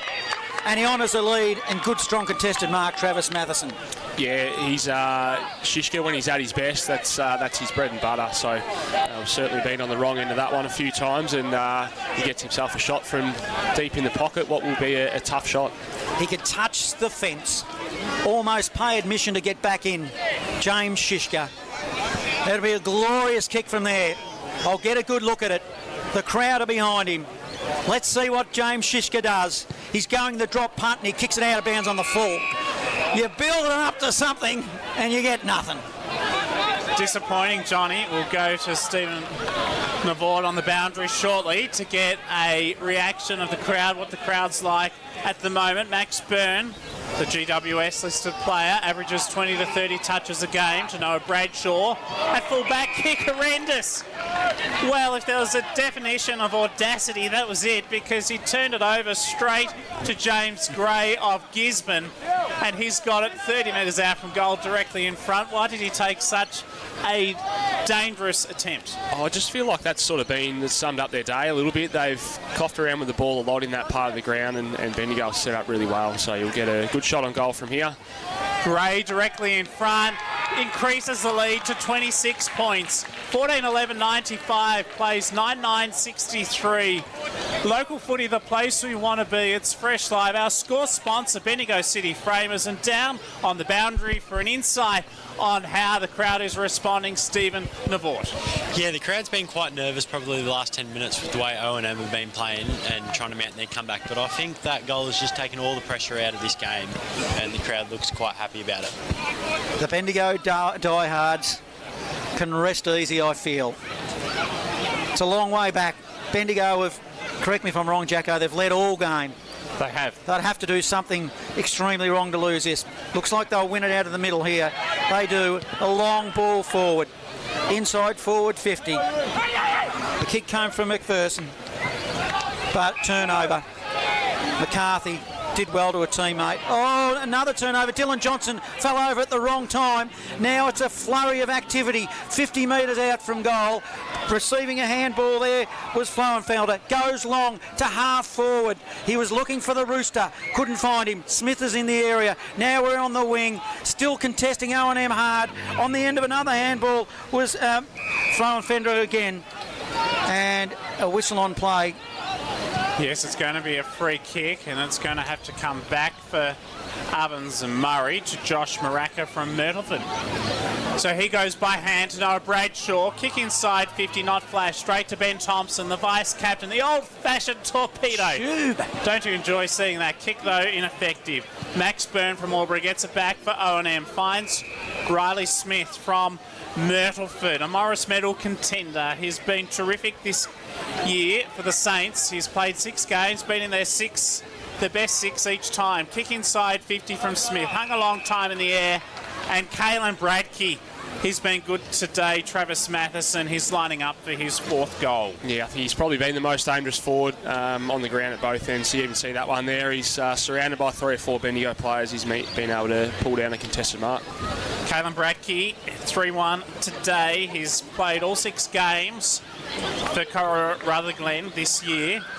Cora Rutherglen with the 2 players out on the park this afternoon, he and Patrick Lavis. They've both played well for O&M, but they haven't had the best day as a team. Bradkey for his 4th. They trail by 32.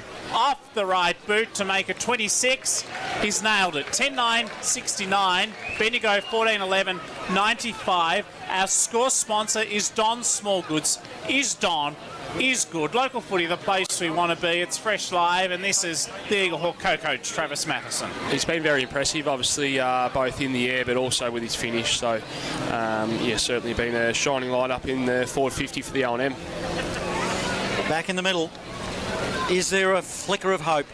26-point margin. We're approaching the 19-minute mark. The restart in the middle. Up they'll go. Maxted doing the ruck work there for Bendigo. The ball spills to right half forward. O&M in attack. Stoppage, it'll be a baller. 95 playing 69. Really gloomy conditions here. Up they'll go in the ruck again. Maxted doing the ruck work for Bendigo on that occasion as well. Another stoppage, 70 from home. O&M in attack. It is across right half forward. They trail by 26 points. 19 minutes gone last term. Hope you're enjoying the broadcast this afternoon from the home of country footy, the Queen Elizabeth Oval. About a dozen players get hands to the footy, but neither can get clean possession. Jack Landville with a good tackle, and so we'll have a ball up 55 metres out from Ovens Murray goal. Across half back. Bendigo managed to get the take out. It's a good clearance, comes from Johnston. It's getting dark here. Now Lockie Hood sweeps the hand pass forward. Tyson McKenzie has three against him, beats them all, almost got it to Haddo. Intercepted though by Charlie Morrison. Gets the footy back, run down from behind. James Gray take a bow.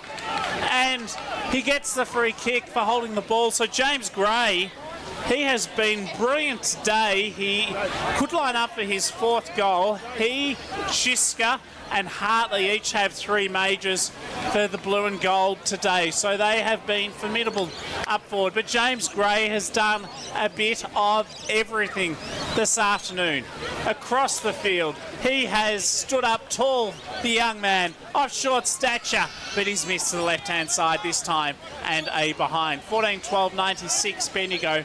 Ovens Murray 10-9-69. Local footy, the place we want to be. It's Fresh Live. What have you made of James Gray's afternoon? He's been superb.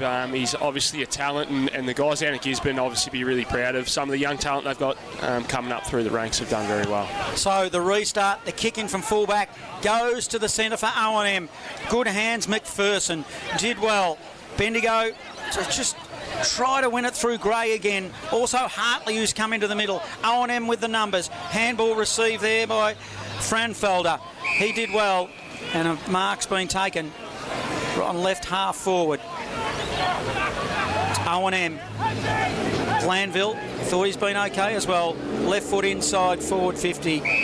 And it's just shallow inside forward 50. A mark taken by Christie. And he'll have a shot 45-degree angle. Two-time premiership player with the Wangaratta Rovers. He is a handy player, comes from Beechworth originally, lives in Geelong and works as a project engineer, does the O&M skipper. Let's see what he does with the footy. Slow approach. He's probably beyond his distance. He tests it, it goes to the line, but it's shallow, and it's a minor score. 70 playing 96. Well, he's kicked just the one behind today. Kicking to be brought in for Lockie Wright for Bendigo. He plays with Sandhurst in the Bendigo Football League. He's been out there today with Fergus Green and Lockie Hood, Caleb Connick and Kobe Maxted from his football club. They go to the back pocket. Hartley now to Vescovi, still inside the defensive zone. Bendigo hug the boundary line with the kick, and it's with Lockie Hood, who's got it across half back for the blue and gold. It's going to be a happy night tonight for the Bendigo 22. Kick up to centre wing, finds Kobe Maxted, has support. Bendigo from half back to half forward. Dylan Johnston gets the footy. He could go the whole way if he wants. Sidesteps around his opponent, has a bounce, runs to 40, shot at goal. He's missed to the left-hand side. 14-13-97. Bendigo close to the century now. Ovens and Murray 10-10-70. 23 minutes gone. Last term. And here's John Hunter on Local Footy, the place you want to be. It's Fresh Live. Well, it's all but over here at the QEO. Aggressive kick. Finds McPherson, O&M. Crosses from one side of the ground to the other to find Mapleson. Mapleson short pass forward. Hits up Brasher. Brasher off left half back. He's got a player running and honours it through Mapleson. Through the middle, O&M go. I'll kick it to half forward. They've got a player on. long kick now. It came from Scammell. Scammell and an up and under kick into the pocket. Ball spills to the back of the pack and goes out of bounds 30 metres around from goal. And we'll have a baller. Good crowd here this afternoon. It's been good to see. And what an afternoon of football for Bendigo, coached by Simon Rosa, the former Golden Square Bendigo Bomber and Peel Thunder star. He'll be delighted this afternoon. From the boundary throw-in, lots around it. In fact, almost all players inside attacking 50 for Ovens and Murray, and no one in Bendigo's front half of the ground. Ovens and Murray to the Barnard Street end. Late in this final term, Bendigo's tackling is immense, and not surprisingly, another ball up as a result. So we're just going through the motions just at the moment. Connick, a hurried kick from the back pocket for Bendigo, but it's intercepted, and the O&M will get another shot at goal. McCorner, 11-10-76, have defeated Callable, 8-9-57.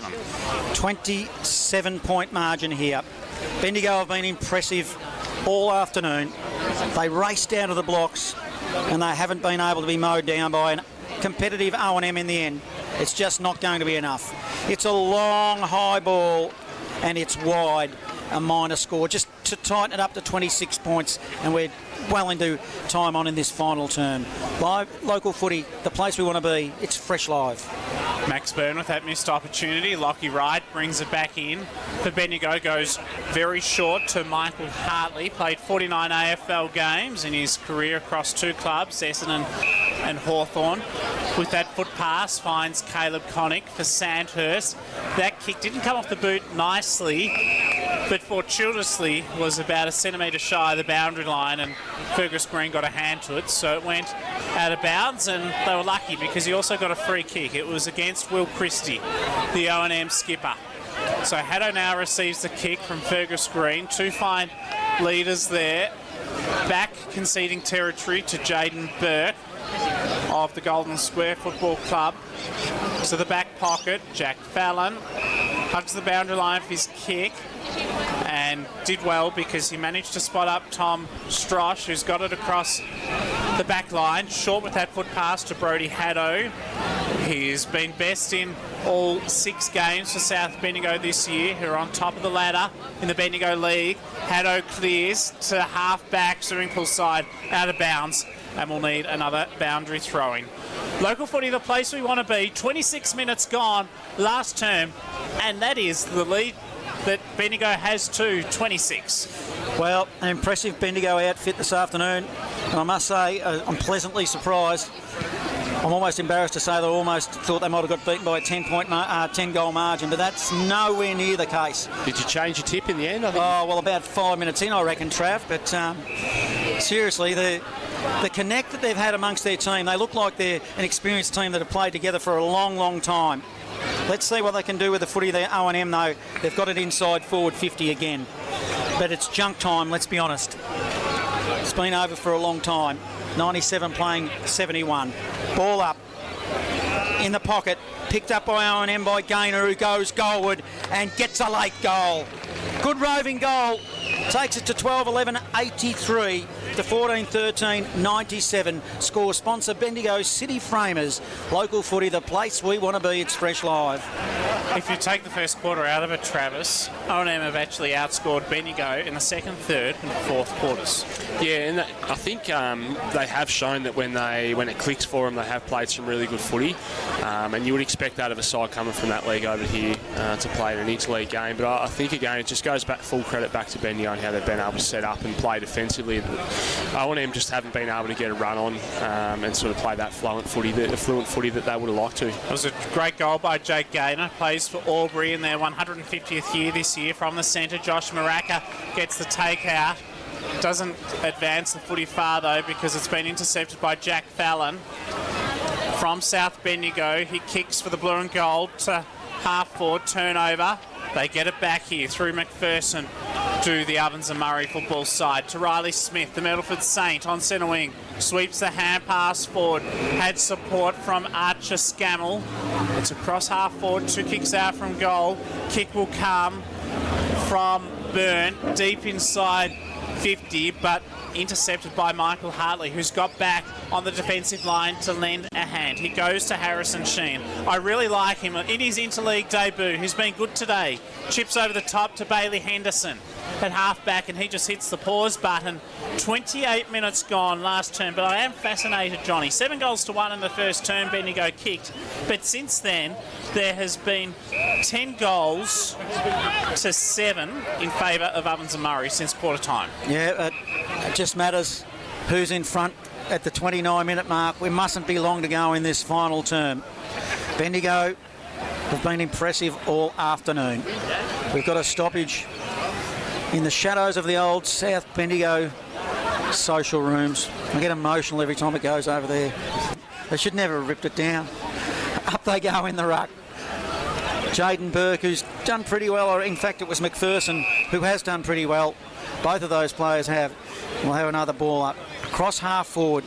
Broadcast side. Umpire will throw it in. 20-point margin. We're approaching the 30-minute mark. The ball comes as the siren sounds. And Bendigo, they have won this game convincingly, 14-13-97 to 11-11-77, albeit it's a 20-point margin. They never, ever look like losing. They didn't. What's your final assessment, Travis Matheson? They were very impressive. As I said, it was a great game of footy to watch from this side, but I just think in terms of being able to nail both offence and defence, I think that was the difference to the Bendigo team coming out on top today. They were able to do both aspects of the game very well for across the 4 quarters.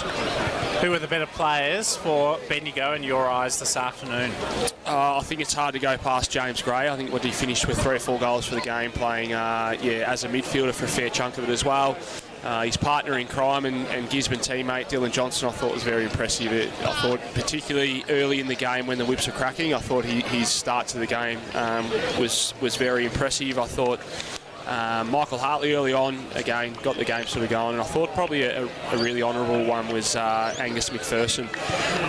You look at the size that he was giving up against the big fellas that the O&M had, and they had, multiple players able to go through the ruck there. I thought for him to fight it out for the majority of the day was a great effort. Case in point, I suppose, for any senior football coach. First quarter, Bendigo kicked 7 goals to 1. That's what won them the game, because the last 3 quarters, statistically and goal speaking, were actually won by the Ovens Murray Football League. 3 goals to 2 in the second term in favour of O&M. Likewise in the third quarter. And then in the last term, the Ovens Murray side kicked 4 goals to Bendigo's 3. Yeah, and I suppose even with that, you kind of still had the feel, watching it live, that Bendigo was still sort of controlling the game. O&M certainly showed some glimpses of, what they were capable of. But just watching it live, you just felt that Bendigo controlled it for most of the game. Goal kickers today, Johnny? Yeah, well, for Bendigo, they had 3 players that kicked 3 goals. James Gray, already mentioned, Trav. One impressive young player. He played Interleague in the under-18s last year. He's been really good for Gisborne in the seniors this year, so he's all class. James Shishka, target down forward. Name you also mentioned in Michael Hartley, who probably set them up in that first term, and he's just really comfortable up back as well. So he kicked 3 as well. Singles to Fergus Green, Jack Stewart, Tyson McKenzie, Dylan Johnson, and Oscar White of Eagle Hawk. For O&M, they battled hard. None more than Callan Bradke, who up forward provided a real target. He kicked for the Rooster, Oosterhoff. I thought he was going to break the game early in the first half, but didn't really get there. He kicked 2. And singles to Jake Gaynor and Tom Brasher. Riley Smith, the big ruckman. We'll head to Stephen Navort shortly down on the boundary for his reflections on what he sees and his thoughts post-game. Better players for Ovens and Murray today for me. Well, I thought Patrick Lavis was good with his 2 goals. Caelan Bradke, the standout, with 4 goals up forward. Tim Oosterhoff was good too. Riley Smith in the ruck was good at times. Tom Brasher was terrific.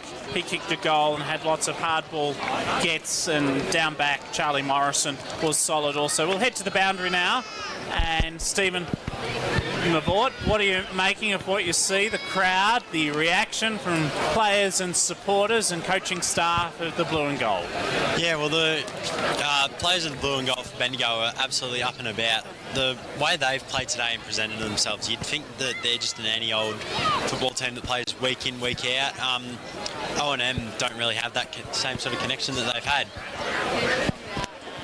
Ray Pinner there alongside you too. We thank him for his work this afternoon, helping to get our broadcast to air along with Glenn Gordon back in the studio. Joel Peterson is our MC for this afternoon. He will give us proceedings shortly with the post-game presentations, but a historic day really for Bendigo. It's the first time they've taken on the Ovens Murray League since 1997. A highly successful day, Travis, for our league.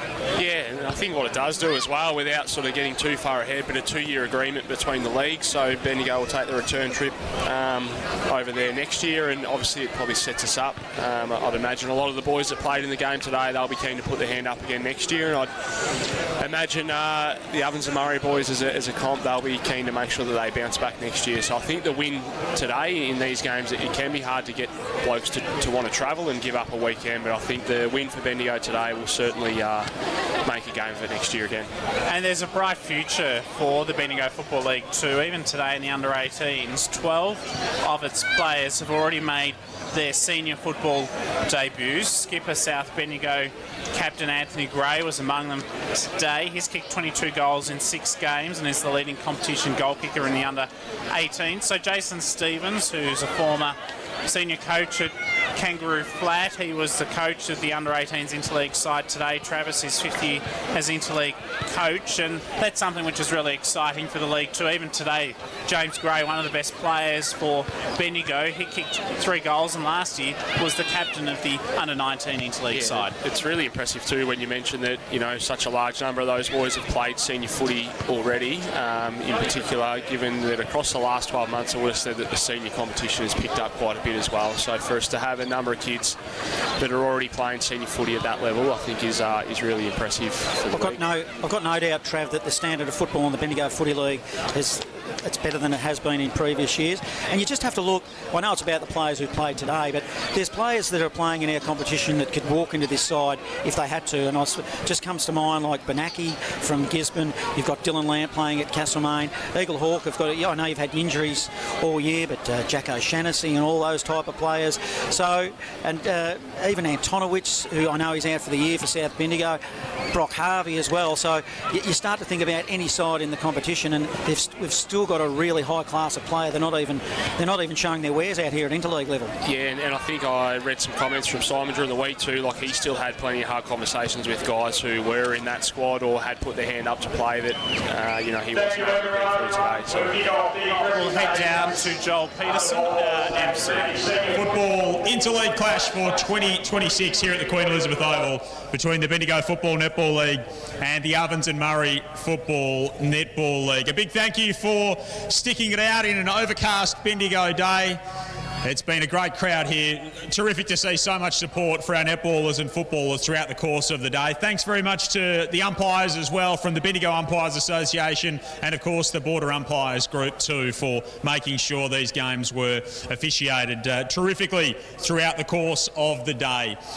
Valued sponsors for the Bendigo Football Netball League, Work for Success, play a massive role in ensuring that we can get interleague football and netball happening. So to Richard and his team at Work for Success, a very sincere thank you again. Keys Bendigo, Guzmani Gomez, Evolution Pools and Spas, La Trobe University, Simon Rosa Landscaping, and Bendigo Mazda as well. Very valued partners. We will award a couple of best on ground medals very soon. The Derek Philo and Norm Minns medals for the respective teams as adjudged by their camps. So we'll get to those shortly. We've got a couple of trophies to award as well, but we'll hear from both coaches first. And we'll start with the coach of the O&M, Jake Sharp.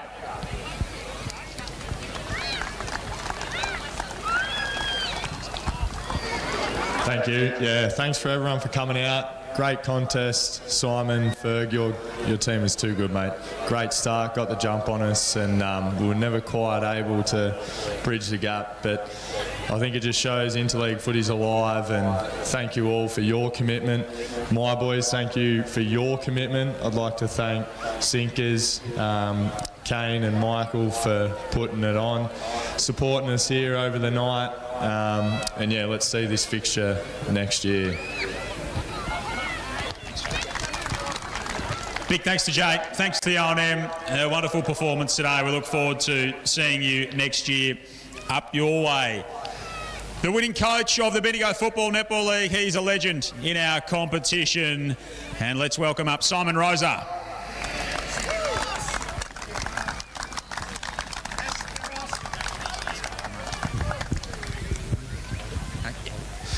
Yeah, I'd like to thank the O&M boys, Jake. A great coach. We're in envy of you boys, actually.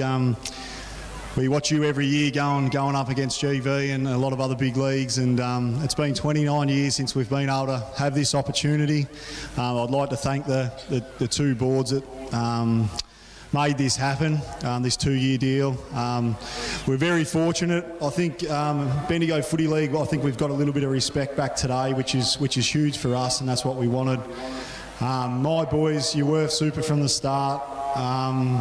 It's going to be one to celebrate. So, yeah, well done. This wouldn't happen without the sponsors. We've got some great sponsors, and we'll catch up with them in the aftermatch. But I think Interleague footy is strong, and looking forward to next year already. But stick together, boys, and we'll go again at it next year. Well done.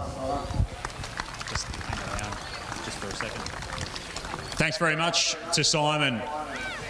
We do have a couple of cups to present. We'll do the first one in a second, and that is Beyond Blue, in partnership with the Herald Sun and Weekly Times, have come on board to present the Beyond Blue Trophy to the winner across the course of the day. So 5 games of football and netball decided on point difference throughout the course of the day, as a support, of course, for mental health. You would see that the players in these games have had the blue armbands on this afternoon, so wonderful recognition there. And David Johnston from the Weekly Times can present this to Simon Rosa of the Bendigo Football Netball League.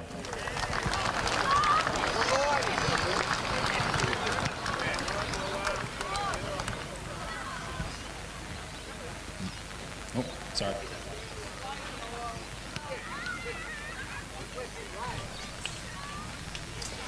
Thanks very much to David. Thanks very much to the Herald Sun and Weekly Times, and we all know that David does such a terrific job covering country footy and netball as well, so that support is very, very much appreciated. We do have a couple of best on ground medals before we award the winners' trophy. Legend of the Bendigo Football Netball League, a man who dominated the Interleague stage over many a year, is Derek Philo. And Derek is here somewhere. There he is, to present the Derek Philo medal. Derek, terrific to see you, as always. And this is a time-honoured medal over many seasons. The winner of the Derek Philo medal for 2026, number 14, Dylan Johnston.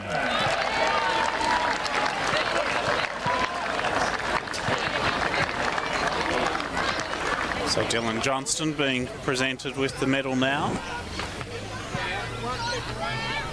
Dylan Johnston being presented with the medal. Derek Philo embracing him there as Joel Peterson continues. Well done to Dylan, out of the Gisborne Bulldogs. Best on ground for the O&M this afternoon wins the Norm Minns medal. That'll be presented by O&M Football Netball League Chair David Sinclair. The winner of the Norm Minns medal for 2026, number 1, Charlie Morrison. So Charlie Morrison, handy player today. Travis, what did you make of his game? Yeah, he was really solid down back, obviously under the pump at different stages throughout the game. Thought his defensive stuff was really good, but equally as impressive was his ball movement. Our proceedings this afternoon, a big thank you for those who have attended and stuck with us throughout the day. We do have BFNL Hall of Famer Peter Fife here to present the trophy to our winning coach and captain, Fergus Green and Simon Rosa, and the Bendigo Football Netball League. Well, a very happy day, Fergus Green, with Simon Rosa approaching now, and they'll be presented with the trophy. We'll see if we can get some sound through our effects mic, because this is a special moment. Local footy, the place we want to be. It's fresh live, and Bendigo have won the Interleague clash this afternoon, 14-13-97. Thanks for being with us today, Antonio. Safe travel time. We look forward to seeing you again in 2027. Bendigo have won by 20 points. Joel Peterson there, one of our own ending proceedings as MC of this Interleague clash. Final scores: Bendigo 14-13-97 to Ovens Murray 11-11-77. We'll head to Les Hartland shortly in the studio at 5 o'clock. Travis, great to have you with us today. Your final thought on today's contest? It was great. Obviously, I think Simon mentioned it there around interleague footy, sort of, still being well and truly alive. So fantastic to see. I think it's great when you get, the teams playing each other who have got something in common, both of these teams being obviously regional competition. So, great day of footy. And next Saturday, we're actually broadcasting your game against Castlemaine at Canterbury Park. You'd be looking for an important win in that clash. 2 wins so far this season for the Borough. Big game for both clubs, I suppose. It's probably one of those ones that you would put down as being an 8-point win for either club. So it should be a good day. We wish you all the best with that, and thank you again for joining us this afternoon in our broadcast box. Our final score too, Johnny, has come through in the Maryborough Castlemaine District Football League. Harcourt 20 goals 5, 125 have defeated Trentham 11-6-72. Interestingly, Brent Harvey not playing today. I think he's at the MCG at the moment, cheering on Scott Pendlebury, who's breaking the AFL Games record set by Boomer himself, still running around for the Trentham Saints, I think in his late 40s at 48, 432 games Boomer managed in the AFL, but today Scott Pendlebury makes it 433. Some would argue that Boomer should have probably gone on and played another year or so, but that was not to be. But yeah, congratulations to Pendlebury. But you couldn't imagine that Boomer would have missed that game. He was always going to miss the Trentham game, of course. But Harcourt, they've been impressive this year. They're standout favourites now. I thought Trentham would have had their measure, and even if you put Boomer back into that side, from what I've seen so far this year, Harcourt, who we'll see later in the year against Talbot, have got a lot of pace, and they've got some good players that have played Bendigo footy, so they look like they are the standout favourites at this point in time of the season. Been great to call with you, Johnny. Thanks for all your work today. Stephen Navort was with us too. Stephen, you were down there for the post-game presentations. What was that moment like for you? Oh, it was really amazing to see how much Bendigo were up and about around the win today, considering, barely not many of them play footy together on a weekly basis.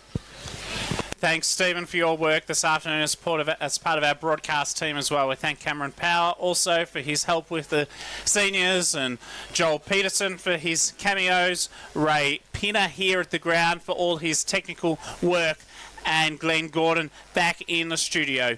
Just recapping what has happened today in this Interleague day of football. In under-15s netball, to begin with, it was Ovens Murray 36 over Bendigo by a goal, 35. In under-18s football, it was a 17-point win to the Ovens Murray side, 9-4-58 to Bendigo, 5-11-41.